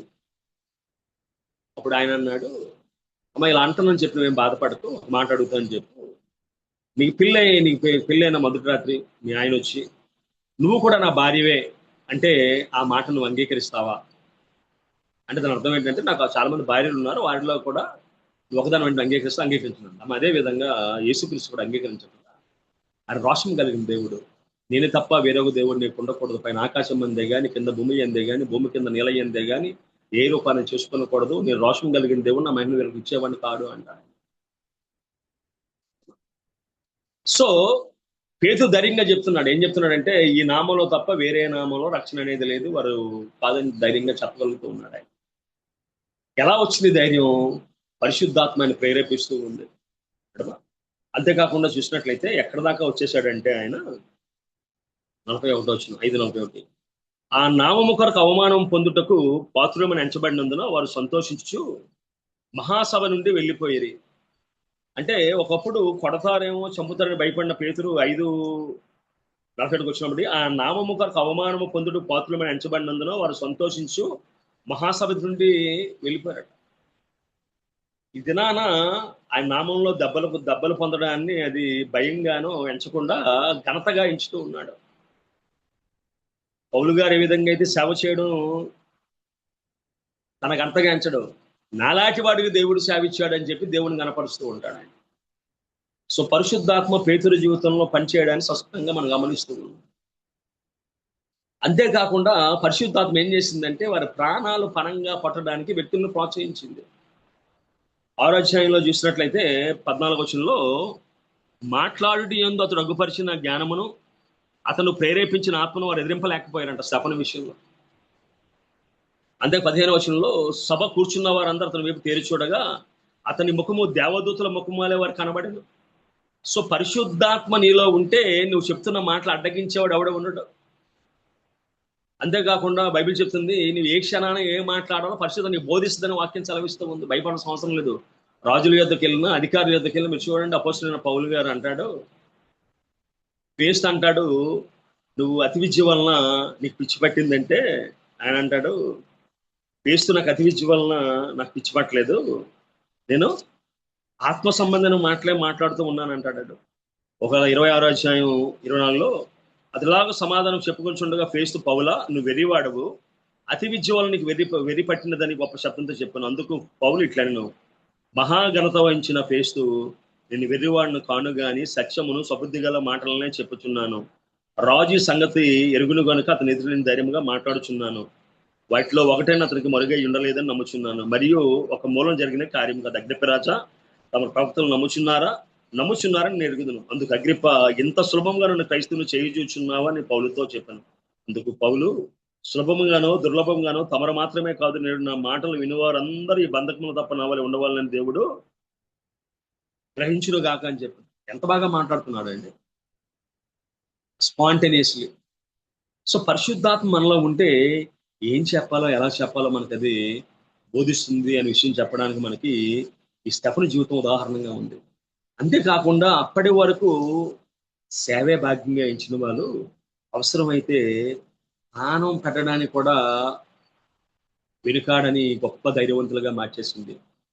మనం చూసినట్లయితే ఒకవేళ మత్తయి సువార్తలో కానీ మనం చూసినట్లయితే రాయబడ్డ మాట ఏంటంటే, మత్తయి సువార్త 26వ అధ్యాయం 56వ వచనంలో, అప్పుడు శిష్యులందరూ విడిచి పారిపోయారు, యోహాను తప్ప అందరూ పారిపోయారు. సో పారిపోయిన వారిలో 11 మంది కూడా ఒకవేళ మనం ఆత్మహత్య చేసుకుంటే తక్కిన 10 మంది అసాక్షులుగానే చనిపోయారు. ఎలా వచ్చింది ఆ ధైర్యం అంటే, పరిశుద్ధాత్మ మనం ధైర్యపరచడం ప్రారంభించింది. కొన్నిసార్లు మన వ్యక్తిగత జీవితంలో పిల్లల విషయంలో కానీ, ఆర్థిక విషయాల్లో కానీ, కుటుంబ విషయాల్లో కానీ, అనారోగ్య విషయాల్లో కానీ కొన్నిసార్లు మనం కుంగిపోతూ ఉంటాం ఆ పదం విన్నప్పుడు. నా వ్యక్తిగత జీవితంలో నేను బాగా ధైర్యపరిచిన 2 మాటలు ఏంటంటే, నేను ప్రాజెక్ట్ కోఆర్డినేటర్గా పనిచేసినప్పుడు సడన్ గా ఆడిట్ ఇస్తుందని లేదా ఏదో సమస్య వచ్చినప్పుడు ఒక 2 మాటలు బాగా బలపరిచేవి. శ్రమదినమున నువ్వు కుంగిని ఎట్లా, నువ్వు చేతకాని వాడు ఒకడు, రెండోది వివేకము గల నాయకుడిగా యుద్ధము చేయము అంటాడు ఆయన. ఒకవేళ కుటుంబంలో నాయకులుగా ఉన్నాం, సంఘాల్లో నాయకులుగా ఉన్నాం, సంస్థలో నాయకులుగా, సమాజంలో నాయకులుగా ఉన్నాం, వివేకం గల నాయకులుగా యుద్ధం చేయాలని సమస్య వచ్చినప్పుడు, రెండోది శ్రమదినమున కుంగిని ఎట్లా, నువ్వు చేతకాని వాడు అయిపోతాను. శ్రమదినాన్ని నిలబడు, యుద్ధం చేయవాడు యెహోవాయే. దినాన ఇశ్రాయేలు అందరి పక్షాన దావీదు నిలబడవలసి వచ్చింది. దావీదు నిలబడ్డాడు ఆయన. ఓ దినాన 850 మంది బయలు అస్తారోతు దేవతలు ఉన్న చోట ఏలియా నిలబడవలసి వచ్చింది, నిలబడ్డాడు ఒక్కడే ఆయన. కుమార్తె పరిశుద్ధాత్మ గొప్ప ధైర్యంతో నిన్నది నింపుతుంది అది. రెండోది ఆదరిస్తుంది నిన్నది. ఆ పక్కన 1000 మంది కాడ పడిన నాకు పక్కన 10,000 మంది అపాయం ఎందుకు రాదు అని దావీదు ధైర్యంగా చెప్పాలి ముందు సాగాడంటే తన వ్యక్తిగత జీవితంలో కారణం అదే. సో పరిశుద్ధాత్మ గొప్ప ధైర్యంతో మనం అది నింపుతుంది. అంతేకాకుండా బైబిల్ చదవడానికి మనకి చాలా రోజులు పడుతుంది. చాలా మంది ఈ అధ్యాయాలు చదివితే నోలుగు అవుద్ది అంటారు. అటువంటిది పాత నిబంధన గ్రంథం చరిత్ర అంతా 7వ అధ్యాయంగా ఒకవేళ మనం చూసినట్లయితే 50 వచనాల్లో చెప్పేశాడు ఆయన. స్టెఫను 7వ అధ్యాయం నుంచి మనం మొత్తం 60 వచనాలు అవి. 50 వచనాల్లో యొక్క మలాకి గ్రంథం వరకు చరిత్ర అంతా కూడా ఒక అధ్యాయంలో చాలా స్పష్టంగా చెప్పేశాడు ఆయన స్టెఫను. సో పరిశుద్ధాత్మ కుమ్మరింపు మన జీవితంలో ఉన్నప్పుడు స్పష్టంగా అల్పమైన మాటల్లో అనంత అర్థాలు వచ్చేటట్టుగా, అల్పమైన మాటలో చరిత్ర స్పష్టంగా వినబడేటట్టుగా వాక్యం చెప్పగలిగే దేవుడు మనకి అనుగ్రహిస్తాడు. అంతేకాకుండా ఇక పెంతెకోస్తు దినాన్ని జరిగిన అద్భుతాల్లో ఇంకో అద్భుతం ఏంటంటే, అంతకుముందు మనం చెప్పుకున్నాం యోహాను సువార్త 14:12 దేవుడు అన్నాడు, ఎవరైతే నా యందు నమ్మిక ఉంచుతారో, ఎవరైతే నన్ను వెంబడిస్తారో వారు నాకంటా మీరు గొప్ప కార్యాలు చేస్తాం. మనం చూసినట్లయితే 12వ వచనంలో 14:12 నేను తండ్రి యొద్దకు వెలుచున్నాను కనుక నేను చెయ్యి క్రియలు నా యందు విశ్వాసం ఉంచేవాడిని చేయను, వాటికంటే మరి గొప్పవి అతడు చేయనని మీతో నిశ్చయంగా చెప్పుచున్నాను. ఎటువంటి గొప్ప కార్యాలు చేశారంటే చూద్దాం ఒకసారి. 5వ అధ్యాయం 15వ వచనం. అందుచేత పేతురు వచ్చుచుండగా జనులు రోగులను వీధుల్లో తెచ్చి వాటిలో ఎవరి మీద అయినా అతని నీడైనను పడవలని మంచం మీద పరుపు మీద వారిని ఉంచింది. మరియు యెరూషలేము చుట్టూ నుండి పట్టణంలో జనులు రోగములను అపవిత్రాత్మ చేత పీడింపబడిన వారిని మోసుకొని కూడి వచ్చి వారందరూ స్వస్థత పొందిరి. యేసుక్రీస్తు వస్త్రం ముడితే స్వస్థత పొంది రక్తస్రావ స్త్రీ. యేసుక్రీస్తు ఉమ్మేస్తే గుడ్డివాడు చూపు పొందాడు. యేసుక్రీస్తు చేయబట్టుకుని లెమ్మంటే లేచింది ఆ బిడ్డ. దినాన పేతురు నీడ పడితే రోగులు స్వస్థ పొందారట. అంతేకాకుండా మనం చూసినట్లయితే 5వ వచనం 5:5 అన్నయ్య ఈ మాటలు వినిచినే పడి ప్రాణం విడగా విన్నవారికి అందరూ మిగిలిన భయం కలిగిన. అప్పుడు పడుచువారు లేచి వారిని బట్టలో చుట్టుకుని మోసుకుని పోయి పాతిపెట్టరు. 9వ వచనం అందుకు పేతురు ప్రభు యొక్క ఆత్మశోధన మీరు ఎందుకు ఏకీభవించదు, ఇదిగో నీ పెనిమిటిని పాతిపెట్టిన వారిని పాదములో వాకిలి ఇచ్చి ఉన్నవి, వారిని మోసుకుని పోదురని ఆమెతో చెప్పాను. వెంటనే ఆమె అతని పాదం మీద పడి ప్రాణం విడిచాను. సో వారి మాటకి ఎంత ఇచ్చాడంటే బైబిల్లో మాట జీవన మరణములు నాలుక వశము అన్నట్టుగా పేతురు యొక్క మాటకు ఒక స్పష్టంగా మాట్లాడిన వాడు ఏ విధంగా నత్తివాడైన మోషే మాట్లాడితే బండ నీరిచ్చిందో, ఒక చేపల వాడైన భాషలో యాస అంటాం కదా మనం. ఒకరు మన జిల్లాలో చూసినట్లయితే వల్లకో పల్లకో ఊరికో అని గమ్ము నుండి రకరకాల మాటలు వాడు. ఆ విధంగా ఒక గల్లయ్య ప్రాంతానికి చెందిన వాని యాసలో మాట్లాడితే ఒకరికేమో ప్రాణం పోయింది, కవితకేమో ప్రాణం లేచి వచ్చింది. దేవుడు చెప్పాడు ఇక్కడ దినాన, ఆయన మీ సువార్తకి వెళ్ళినప్పుడు మీ పాద ధూళి దులిపేయంట్రా, అది జీవన మరణాలని నిర్ణయించబోతుంది, పరలోకాన్ని అదేవిధంగా నరకాన్ని నిర్ణయించబోతుంది అన్నట్టుగా మన పాద ధూళికి దేవుడు విడిచాడు, మన మాటకు శక్తి ఇచ్చాడట మన గాడ్. ఎప్పుడైతే పరిశుద్ధాత్మ నుండి మాట్లాడతారో there is a power in your word. ఆ శక్తి నీలో ఉందమ్మా. మనం ఏం చేస్తుంటాం చాలాసార్లు ఆ శక్తిని వాడుకోవడం మనకి తెలీదు. నువ్వు మాట్లాడితే దురాత్మ నీ మాట వింటారు, మాట్లాడితే ప్రకృతి నీ మాట వింటారు, నువ్వు మాట్లాడితే పరిస్థితులు నీ మాట వింటాయి. అది వింటాయో వినవనే అధైర్యంతో కొన్నిసార్లు మనం ఉండిపోతాం. యేసుక్రీస్తు నామంలో కలిగిందని నీకు ఇచ్చుచున్నాము అంటే వాడు దిగ్గున లేచి నిల్చున్నాడట. దిగ్గున లేచి నిల్చున్నాడట. అంతేకాకుండా మనం చూసినట్లయితే పేతురు నడికట్టుకు తగిన వస్త్రాలు తీసుకొస్తే దురాత్మలు పారిపోయి ఉంటాం కదా. అక్కడ కానీ మనం చూసినట్లయితే పేతురు నడికట్టు పట్టుకున్న వస్త్రం మనం చూసినట్లయితే 19వ అధ్యాయం 11వ వచనంలో మరియు దేవుడు సౌలు చేత విశేషమైన అద్భుతములు చేయించెను, అతని శరీరముకు తగిలిన చేతి గుడ్డలైన నడికట్టెను రోగుల యొద్దకు తెచ్చినప్పుడు రోగము వారిని విడిచెను, దెయ్యములు కూడా వదిలి పోయినని చెప్పి అక్కడ రాయబడి ఉందిరా. సో పరిశుద్ధాత్మ అద్భుతమైన కార్యాలు చేయడం ప్రారంభించాడు. అంతేకాకుండా పరిశుద్ధాత్మ ఎప్పుడైతే వారి జీవితంలోకి వచ్చిందో వారి జీవితం అంతా సువార్తే. వారు చెదిరిపోతున్నంత కాలము దేవుని వాక్యాన్ని చెప్పుకుంటూ వారి జీవితంలో దేవుడి కన్నా ఎక్కువ లేకుండా పోయింది. అంతేకాకుండా మనం చూసినట్లయితే వారు చెప్పే సాక్ష్యాన్ని మనం విన్నట్లయితే యోహాను రాసిన మొదటి పత్రిక 11వ జీవవాక్యమును గురించి ఆది నుండి ఏది ఉండునో మేమేమి తింటుమో కనులార ఏది చూచుతుమో ఏది నిదానించి కనుగొంటుమో మా చేతులు దేని తాకి చూసినది మీకు తెలియజేస్తున్నాం అంటున్నారు వాళ్ళు. ఏంటమ్మా? అంతేకాకుండా ఎంతమంది అసాక్షులుగా చనిపోయారో ఆ విషయాలు మనం గ్రహించేవారుగా మనం ఉండగలుగుతూ ఉన్నామా? ఎంతమంది వారి ప్రాణాన్ని తృణప్రాయంగా వారు చేశారో విషయాలు మనం గ్రహించేవారుగా మన జీవితంలో మనం ఉండగలుగుతూ ఉన్నామా? పరిశుద్ధాత్మ వచ్చిన తర్వాత శిష్యుల జీవితాల్లో గొప్ప మార్పుని మనం చూడగలిగాం. వారికి అనేక కార్యాలు చేయడాన్ని మనం గమనించగలిగాం. కుమార్తె ఆ పరిశుద్ధాత్మలోకి వెళ్ళిన అనుభవం మన జీవితంలో మనకి కనబడుతుందా? బిల్లీ గ్రహం గారు అంటారు, పరిశుద్ధాత్మ ఒక వస్తువు కాదు, ఆయన ఏదో కాదు, ఆయన ఎవరంటే ఆయన దేవుడు అనే విషయాన్ని ఆయన మనకి చెప్పుకొస్తాడమ్మా. పరిశుద్ధాత్మ మనసును ప్రకాశింపజేసి దేవుని కొరకు ఆకలిని కలిగించి ఆత్మీయ సత్యాలను అర్థమయ్యేలా మనకి చేస్తుందటమ్మా. అంతేకాకుండా మన హృదయాల గర్వం, స్వార్థం, స్వప్రయోజనం నుండి ఖాళీ అయినప్పుడు పరిశుద్ధాత్మ జీవితాన్ని నింపుతాడు అని చెప్పి మనకి ఏవి టవర్ అని ఆయన మనకి చెప్తూ ఉన్నాడరా. మన హృదయాలటమా గర్వం, స్వార్థం, స్వప్రయోజనాల నుండి ఖాళీ అయినప్పుడు పరిశుద్ధ మన జీవితాన్ని నింపుతాడట్రా. అంతేకాకుండా మనం చూసినట్లయితే ఈరోజు పరిశుద్ధాత్మ సంఘం నుండి తొలగించబడితే మనం చేస్తున్న చాలా పనులు అలాగే కొనసాగిపోతే తేడా కూడా చాలా మందికి పెరిగిపోవచ్చు అన్నాడు. దేవుని ఆత్మ లేకుండా మనం ఏమీ చేయలేము, గాలి లేని వాడలు వంట వారు మనం జీవితాలు అయిపోతాం అంటాడు ఆయన. పరిశుద్ధాత్మ లేకుండా క్రైస్తవ శిష్యత్వం ఊహించలేనిది అసాధ్యమైంది అంటాడు ఆయన. సో పరిశుద్ధాత్మ మన వ్యక్తిగత జీవితంలో ఉన్నప్పుడు మనం దేవుని యొక్క మాటలు బోధించేవారుగా ఉంటాం, దేవుని వాక్య ప్రకారంగా జీవించేవారుగా ఉంటాం.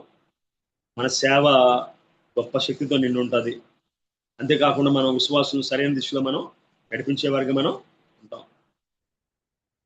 సంఘానికి ప్రణాళికలు ఉండొచ్చు, కానీ పరిశుద్ధాత్మ లేకుంటే దైవశక్తి అనేది ఉండదమ్మా. కాబట్టి పరిశుద్ధాత్మ అనేది మన విశ్వాసాన్ని మెరుగుపరుస్తుంది. విశ్వాసంలో అనేక లోతుల్లోకి మనది తీసుకొని వెళ్తుందమ్మా. పరిశుద్ధాత్మ పరిపాలించే చోటు అక్కడ సమాధానం ఉంటుంది, పరిశుద్ధత అనేది మనకి ఉంటుందమ్మా.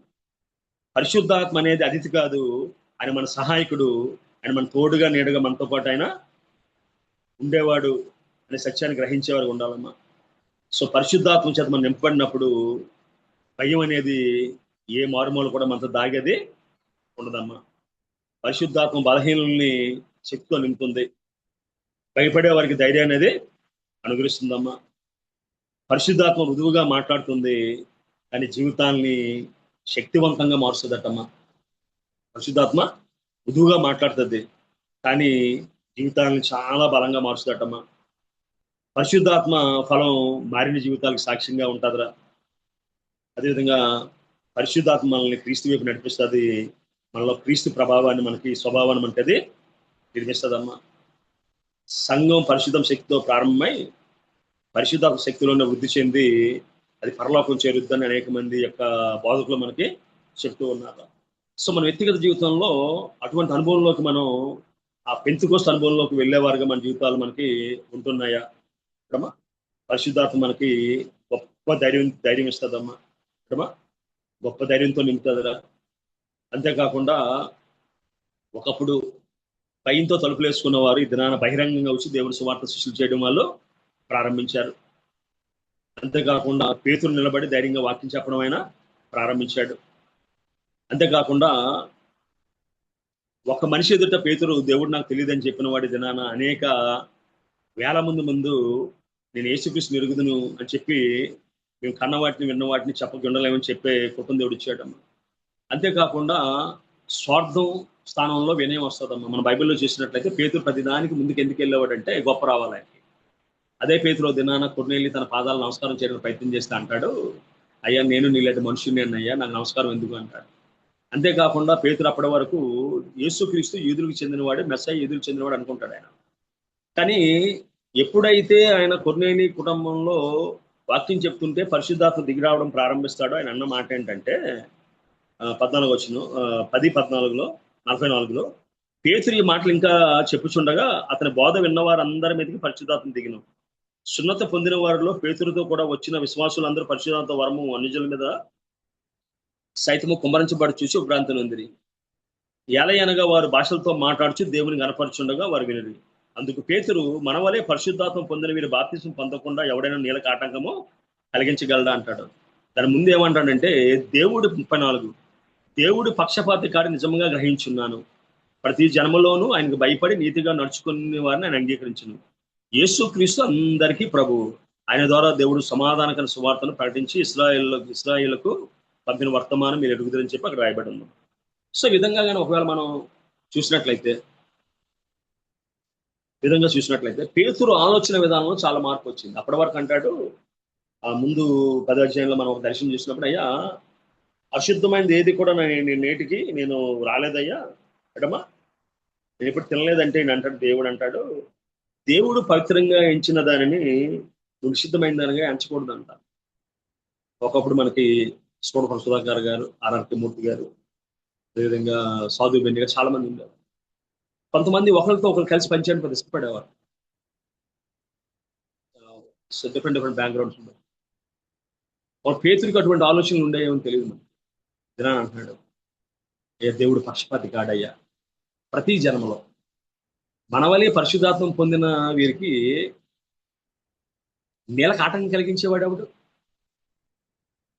అందరిలో మొదటివాడిగా గొప్పవాడిగా ఉండాలనుకున్నవాడు ఈ దినాన్ని ఏం చేస్తున్నాడంటే తను తగ్గించుకోవడం ప్రారంభించుకుంటున్నాడు. తన వ్యక్తిగత జీవితంలో వినయం నేర్చుకుంటూ ఉన్నాడు. అంతేకాకుండా ఆత్మీయ గ్రహింపులోకి వెళ్ళడం వారు ప్రారంభించారు. అప్పుడు పేతురు అడిగాడు, అయ్యా అన్ని విడిచిపెట్టి సేవకు వచ్చాం కదా, మాకేమిస్తాం అన్నాడు. దినాన సేవ చేయడమే గొప్ప భాగ్యమని ఎంచుకొని తన ప్రాణాన్ని తృణప్రాయంగా పెట్టినట్టుగా, అయ్యా నాకు తలకిందులుగా సిలువ వేయండి అని చెప్పిన మాటలు మనం గ్రహించగలమా? ఒకప్పుడు నువ్వు యేసుక్రీస్తు ఉన్నావు కదని భయపడిన పేతురు ఈ దినాన ఆ శానల మధ్య ప్రశాంతంగా పడుకునే కృపను దేవుడు ఆయనకు అనుగ్రహించాడటమ్మా. బలహీనుల ప్రార్థనలు గొప్ప శక్తివంతమైన ప్రార్థనలుగా చేసినప్పుడు పౌరుషీలలో ప్రార్థన చేస్తుంటే గడప కొమ్మల పునాదులు అదిరిపోయాయి. అదే సంఘం ఆసక్తితో ప్రార్థన చేస్తూ ఉంటే పేతురు విడుదల పొందాడమ్మ. అంతేకాకుండా అంతవరకు వేరొక విధంగా ఉన్నవారు అందరూ ఏకాత్మతో ఏక మనసుతో ప్రార్థన చేయడం ప్రారంభించారు. అంతేకాకుండా పరిశుద్ధాత్మ ఏం చేసిందంటే వారు క్లియర్గా ఒక మిషన్ అనేది వారికి ఏర్పాటు చేసింది. ఈ దినాన వారు చేయవలసిన పనిలో ఎటువంటి కన్ఫ్యూజన్ అనేది లేదు. సేవ స్పష్టంగా కనబడుతుంది. సో దేవుని రాజ్యాన్ని స్థాపించడానికి వారు శక్తి పొందారు. వారు సాక్షులుగా వారు ఉన్నారు. పరిశుద్ధాత్మ వారిని ధైర్యంతో నింపింది. పరిశుద్ధాత్మ దినాన వారి ఆత్మీయ పరిపక్వతలో తీసుకెళ్ళింది. వారి ప్రార్థనలో బలం ఉంది. వారి సాక్ష్యంలో సత్యం ఉంది. ఒకప్పుడు విద్యార్థిగా ఉండి దినాన గురువులుగా మార్చబడ్డారు. ధైర్యంగా మాట్లాడేటట్టుగా, స్పష్టంగా మాట్లాడేటట్టుగా పరిశుద్ధాత్మ వారిని సిద్ధపరిచినట్టుగా వాక్యం మనకి సెలవిస్తుందమ్మా. సో మన వ్యక్తిగత జీవితంలో యొక్క పెంతెకోస్తు అనుభవంలోకి వెళ్ళే వ్యక్తులుగా మన జీవితాల్లో మనం ఉండగలుగుతూ ఉన్నామా? యేసే క్రీస్తుని ధైర్యంగా చెప్పగలిగినప్పుడు మనం ఉండగలుగుతున్నామా? పరిశుద్ధాత్మ అనేకమైన లోతైన మర్మాలు, విషయాలు మనం బోధించేదిగా మనకుందా? అదేవిధంగా శత్రువుతో మాట్లాడడానికి సరిపోయే జ్ఞానాన్ని పొందుకునే వారికి మన జీవితంలో ఉండగలుగుతున్నామా? ఆ పరిశుద్ధాత్మ అనుభవంలోకి వెళ్ళిన అనుభవం నీ జీవితంలో ఉందా? పరిశుద్ధాత్మ లేకుండా పాటలు పాడలేవు, వాక్యం చెప్పలేవు. సాక్ష్యం చెప్పాలి. కానీ పరిశుద్ధాత్మ మనలో ఉంది అని శరీర సంబంధమైన అనుభవాలు మన జీవితంలో ఉన్నాయా లేవా? మరి దేవుడటమ్మా కోరుకుంటే తన పరిశుద్ధాత్మ కొరత లేకుండా దేవుడు మనకు అనుగ్రహిస్తాడటమ్మా. కొరత అనేది ఉండదట్రా. ఒకవేళ ఆశీర్వాదాలు కావాలంటే దేవుడు కొన్నిసార్లు ఆలస్యం చేయొచ్చు, కానీ ప్రభా నీ ఆత్మ నాకు కావాలయ్యా, నీ ఆత్మ కుమ్మరింపు నాకు కావాలి, నీ ఆత్మ నడిపింపు కావాలి, నీ ఆత్మ మార్గదర్శనం నాకు కావాలంటే దేవుడు నిండారుగా కుమ్మరించే దేవుడు అమ్మా. ప్రభా ఆ పెంతుకోస్తు అనుభవంలో తీసుకొని వెళ్ళవా, ఆ పెంతుకోస్తు అనుభవంలో తీసుకొని వెళ్ళవా. ఆ పెంతుకోస్తు అనుభవం ప్రభా పాపాలని ఒప్పింపజేసింది, తిరిగి వారిని ధైర్యవంతులుగా మార్చింది. ఇహలోక జీవిత ప్రయాణం కేవలం 70-80 సంవత్సరాలే, పరలోకంలో 1000 ఏళ్ల విందు ఉందని సత్యాన్ని వారు గ్రహించగలిగారు. వారి ప్రాణాన్ని తునప్రాయంగా ఏం చేసుకున్నారమ్మా. ఒకప్పుడు లోక సంబంధ విషయాల మీద దృష్టి పెట్టిన వారు ఇప్పుడు లోక సంబంధ విషయాల మీద దృష్టి పెట్టడం మానేశారు. వారు ఒకవేళ యాకోబు ఖడ్గం చేత చంపబడ్డా, ఎవరు చెరసాలలో శ్రమలు పొందిన, they feel it is a part of life. ఒకప్పుడు ఇహలోక ప్రాణాన్ని ఘనంగా ఎంచిన వారి దినాన పరలోక ప్రయాణాన్ని వాళ్ళు ఘనంగా ఎంచారమ్మా. ఆ పరిశుద్ధాత్మ ఆత్మసు దీపాన్ని తీసుకుని వెళ్తే రెండో రాకడలో జరిగే అనేక ఆత్మ సంబంధమైన విషయాలని యోహాను చూడగలిగాడమ్మా. యోహాను చూడగలిగాడు. పరిశుద్ధాత్మ పౌలు గారిని గూఢాకాశం తీసుకుని వెళ్తే వచింప సఖ్యం కాని విషయాలను నేను చూడగలిగాడు.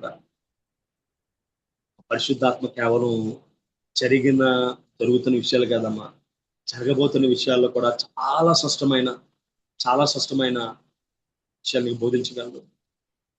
ఎప్పుడైతే మన కనువిప్పు కలిగిందో మన ఆలోచనలు ఇలా ఉండవు. ఎప్పుడైతే పరిశుద్ధాత్మ తాకిడి మన జీవితంలోకి వచ్చిందో మన మాటలు ఈ విధంగా ఉండవు. గొప్ప శక్తితో, గొప్ప భక్తితో, వినయంగా మనం ఒకవేళ పౌలు గారి మాటలు చూసినట్లయితే ప్రభువు సెలవైతే, ప్రభు చిత్తమైతే, ప్రభు అనుమతిస్తే ఎంత బాగా చెప్పుకొస్తాడు. ప్రభు సెలవైతే అని చెప్పుకొస్తాడు ఆయన. మన ఆలోచన విధానం మారిపోద్ది, మనం వాడే పదాలు మారిపోతాయి, మనం మాట్లాడే విధానం మారిపోద్ది, ఇతరులు మనం చూసే విధానం మారిపోద్ది. నిన్ను చూచిన వారిలో ఎవరైనా యేసుక్రీస్తులా చూచారా, నువ్వు చూచిన వారిలో ఎవరైనా యేసుక్రీస్తులా చూచావా అన్నట్టుగా. So it will completely change our mind, attitude, thoughts and everything. మన సేవలో ఒక నూతనమైన పందాన్ని మనం చూడగలం, మన సేవలో ఒక నూతనమైన విధానాన్ని చూడగలం. అప్పుడు చూసినట్లయితే డబ్బులటమ్మా సంఘస్థులు తీసుకొచ్చి చేతుల్లో పెట్టలేదు, బైబిల్లో పెట్టలేదటమ్మా, అపోస్తుల పాదాలు ఏదో పెట్టారట. అపోస్తులు కూడా వారు హృదయం తమది అనుకోకుండా ఎవరి కష్టాలు వర్తించినట్టుగా నక్సలైట్లు ఎందుకోసం పోరాటం చేశారో, రష్యా అదేవిధంగా చైనా ఎందుకోసం సమసమాజ స్థాపన కావాలని కమ్యూనిస్ట్ సిద్ధాంతాలను ఏర్పాటు చేశారో, అందరూ సమానంగా ఉండాలి, అందరూ బాగుండాలి, అందరిలో ఉండాలని సిద్ధాంతం అని. సో అందరూ సమష్టిగా ఉంచుకున్నారు, ఎవరికి లోటు లేకుండా బ్రతికారట. ఇది నాన్న కుటుంబాలు కలిసి ఉండలేకపోతాం, అన్నదమ్ములు కలిసి ఉండలేకపోతాం, సంఘస్థులు కలిసి ఉండలేకపోతాం. కారణం ఏంటంటే ఆ పరిశుద్ధాత్మ నడిపింపు, కుమ్మరింపు మనలో వచ్చిందేమో. పరిశుద్ధాత్మ ఎక్కడికైనా రాగలదు, అని పాపం ఉండే చోట ఉండలేదమ్మా. ఎప్పుడైతే అభిషేకించాడో దేవుడు సంసోను మీదకి బహుబలంగా దిగొచ్చింది. కానీ అదే పరిశుద్ధాత్మ ఎప్పుడైతే గాజాకు వెళ్ళి ఏంటమ్మా ఒక స్త్రీని మోహించాడో, షోరుకి వెళ్ళి వేషను ప్రేమించాడో, తిమ్నాత్కి వెళ్ళి స్త్రీని చూశాడో, చివరికి ఆయనతో ఉండలేక యెహోవా ఎడబాసిన అతనికి ఎదుర్కొండిన అంటాడు. దావీదు అంటాడు, ప్రభువా నీ పరిశుద్ధాత్మను ఎదురుని నువ్వు తీసివేయొద్దు అంటాడు. మా పరిశుద్ధాత్మ మన మీద తీసివేయబడితే వాతవేయబడ్డ మనసాక్షి అయిపోతుంది. వాతవేయబడ్డ మనసాక్షి మనలోకి వచ్చినట్లయితే కీడు మీలని, మీలు కీడని ఎంచువానికి శ్రమ అని ఏమైపోతుందంటే, మనకి చాలా మంది ఏమంటారంటే తక్కిన మతాలు 6th సెన్స్ అంటారు, మనం పరిశుద్ధాత్మ అంటాం. పరిశుద్ధాత్మ మనలో ఉంటే చాలా విషయాలు స్పష్టంగా మనం బోధిస్తుంది. తప్పుని తప్పు అని చెప్తుంది, ఇది రైట్ అని చెప్తుంది. అది ఎప్పుడైతే చెప్పిందో ఏమవుద్దంటే మనకు అది ఏది రైటో ఏది రాంగో చెప్పాల్సిన అవసరం మనకి ఇందాక చెప్పినట్టుగా అమ్మా. దావీదు అంటాడు, అయ్యా నా అతిక్రమం నాకు తెలిసి ఎన్నో నా పాపం వెళ్ళినప్పుడు నా కళ్ళెదుట ఉంది అంటాడు. ఒక దినాన్ని యాకోబు అంటాడు, నువ్వే నాకంటే నీతిమంతులు ఇవ్వాలని తన కోడలైన ఆమెతో చెప్తాడు ఆయన. సో ఈ విధంగా మనం కానీ చూసినట్లయితే పరిశుద్ధాత్మ మనలో పనిచేయడం ప్రారంభిస్తే, పరిశుద్ధాత్మ మన మందిరంలో పనిచేయడం ప్రారంభిస్తే పాపాన్ని ఒప్పుకోవడం ప్రారంభిస్తాం. మన తప్పుని గ్రహించడం ఒప్పుకుంటాం. ఒకవేళ ఇతర వ్యక్తులు కానీ ఒకవేళ మన పొరపాట్లు ఎత్తి చూపెడితే ఆ వ్యక్తి యొక్క జీవితంలో ఉన్న లోపాల కోసం ఆలోచన చేస్తాం. లేదు పరిశుద్ధాత్మను బోధిస్తే ఏం చేస్తామంటే మన పాపాలను ఒప్పుకునేవారుగా ఉంటాం.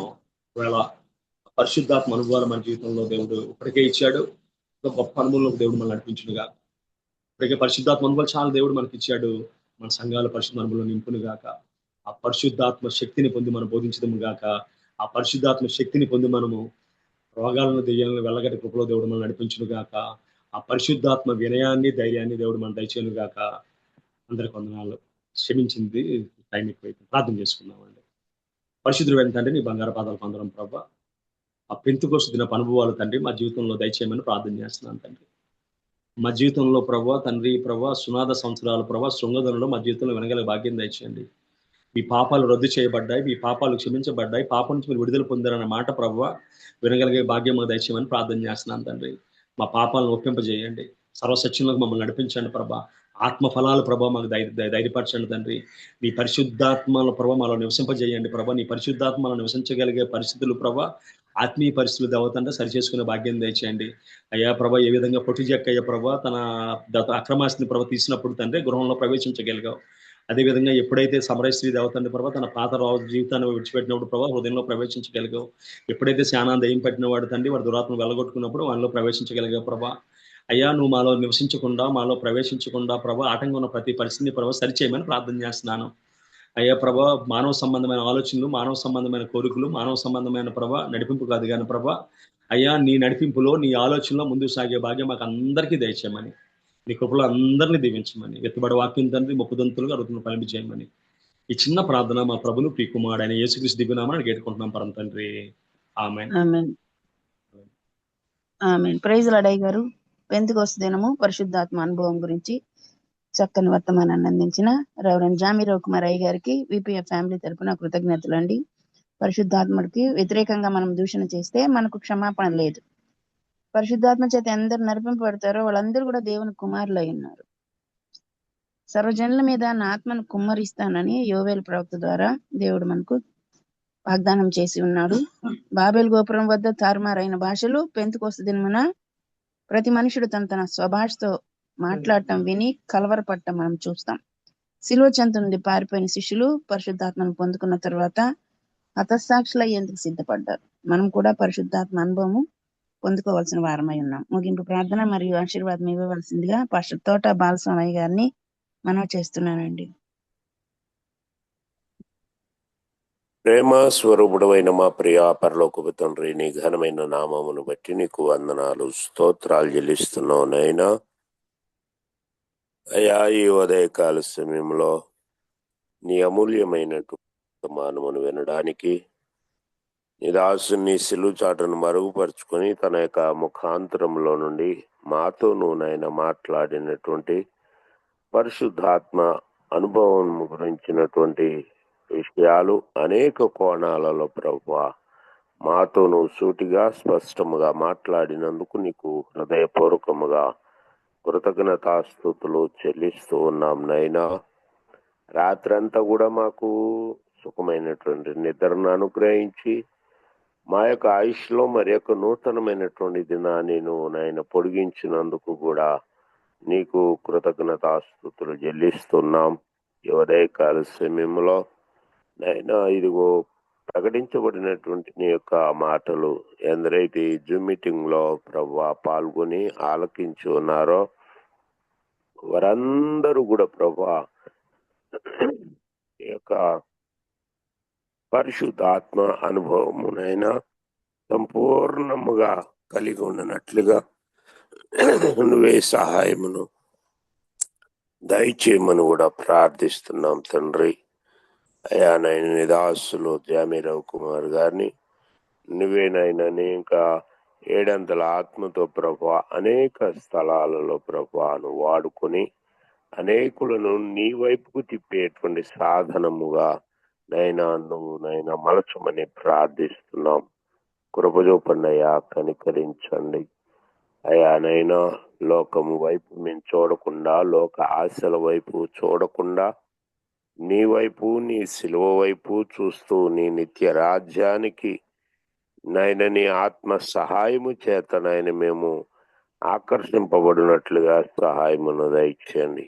నా ఆత్మ లేనివాడు నా వాడు కాడు అని నాయన స్పష్టముగా తెలియజేసినటువంటి దేవా నీకు వందనాలు.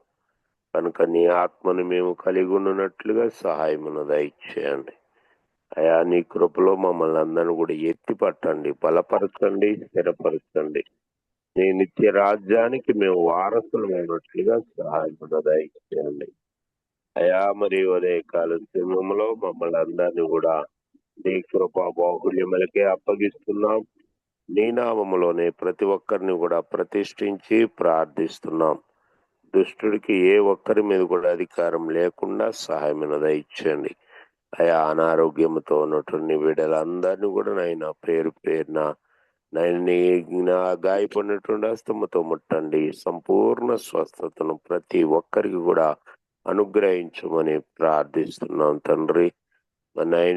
ఇట్లాంటి అమూల్యమైనటువంటి మాటలు వినడానికి నైని ప్లాట్ఫామ్ ఏర్పాటు చేసినటువంటి నిరాశులు బావి రత్నాకర్ గారిని, అయా తనకునైనా నిరంతరం కూడా సహకరిస్తున్నటువంటి నైనా బిడ్డలకును ఈ ఉదయకాల సమయంలో ప్రభా ఈ రీతిగా ప్రతి దినము కూడా నాయన ఇదిగో ఈ కార్యక్రమము సజావుగా జరగటానికి నేను నువ్వు ఏర్పాటు చేస్తున్నటువంటి ప్రార్థన వనితలను బట్టి నీకు వందనాలు, స్తోత్రాలు చెల్లిస్తున్నాం. వారు నాయన ఇదిగో ఈ యొక్క మీటింగ్ కి నాయన 4 స్తంభాలుగా ప్రభువా నాయన ఉండడానికి నువ్వు సహకరిస్తున్న విధానం బట్టి నీకు వందనాలు, స్తోత్రాలు చెల్లిస్తున్నాం. ఈ ఉదయకాలపు దీవెనలతో ప్రతి ఒక్కరిని కూడా దీవించండి, ఆశీర్వదించండి. మా అవసరతలన్నిటినీ కూడా నాయన సమయానుకూలముగా నాయన నువ్వే తీర్చి నీ నామాన్ని ఘనపరుచుకునమని, భయంకరమైనటువంటి ఎండ వేడిమికి ప్రభువా ఇదిగో తట్టుకునేటువంటి భాగ్యాన్ని కూడా మా అందరికీ కూడా నువ్వే అనుగ్రహించి మహిమ పొందుకునమని ఈ ఉదయకాలపు దీవెనలతో ప్రతి ఒక్కరిని కూడా దీవించి ఆశీర్వదించమని, సమస్తమైన మహిమ ఘనత ప్రభావములు మా ద్వారా నువ్వు పొందుకునమని మా ప్రభువును రక్షకుడును అయిన యేసుక్రీస్తు నామంలో ప్రార్థించి స్తుతించి నీకే అప్పగించుచున్నాము తండ్రి. ఆమేన్. పరలోకమందున్న మా తండ్రి, నీ నామం పరిశుద్ధపరచబడును గాక, నీ రాజ్యము వచ్చును గాక, నీ చిత్తం పరలోకమందు నెరవేరుచున్నట్టు భూమి అందును నెరవేరును గాక. మా అనుదిన ఆహారం నేడు మాకు దయచేయండి. మా ఎడల అపరాధములు చేసిన వారిని మేము క్షమించి ఉన్న ప్రకారం మా అపరాధములను క్షమించండి. మమ్ము శోధనలోనికి తేక దుష్టుని నుంచి తప్పించండి. ఎందుకనగా రాజ్యము, శక్తి, మహిమ నిరంతరము నీవై ఉన్నావు తండ్రి. ఆమేన్. మన తండ్రి అయిన దేవుని ప్రేమ, కుమారుడైన యేసుక్రీస్తు వారి కృప, పరిశుద్ధాత్మేక నిత్య సహవాసము, సన్నిధి, కాపుదల ఈ జూమ్ మీటింగ్ లో పాల్గొన్న ప్రతి ఒక్క బిడ్డకును, వాక్య సందేశం ఇచ్చినటువంటి దాసులకును సదా తోడై నడిపించును గాక. ఆమేన్, ఆమేన్, ఆమేన్. Praise Lord. అందరికి వందనాలు. ప్రైజ్ లార్డ్ అయ్య గారు. ముగింపు వందనాలు. ప్రార్థన మరియు పాస్టర్ తోట బాలస్వామయ్య గారికి, అలాగే వాక్య పరిచర్య చేసిన రెవరెండ్ జామీ రోకుమారయ్య గారికి కృతజ్ఞతలండి. ఆసక్తి కలిగిన వారు ఇవాళ ఈవినింగ్ 8:30 to 10 జరగబోయే ఆన్లైన్ బైబిల్ క్లాస్ లో పాల్గొనవలసిందిగా మనం చేస్తున్నామండి. ప్రభు చిత్తమైతే రేపటి దినాన్ని తిరిగి కలుసుకుందాం. అంతవరకు సెలవు తీసుకుందాం. Praise the Lord to all. Praise Lord. Praise Lord అయ్య గారు. Praise lord.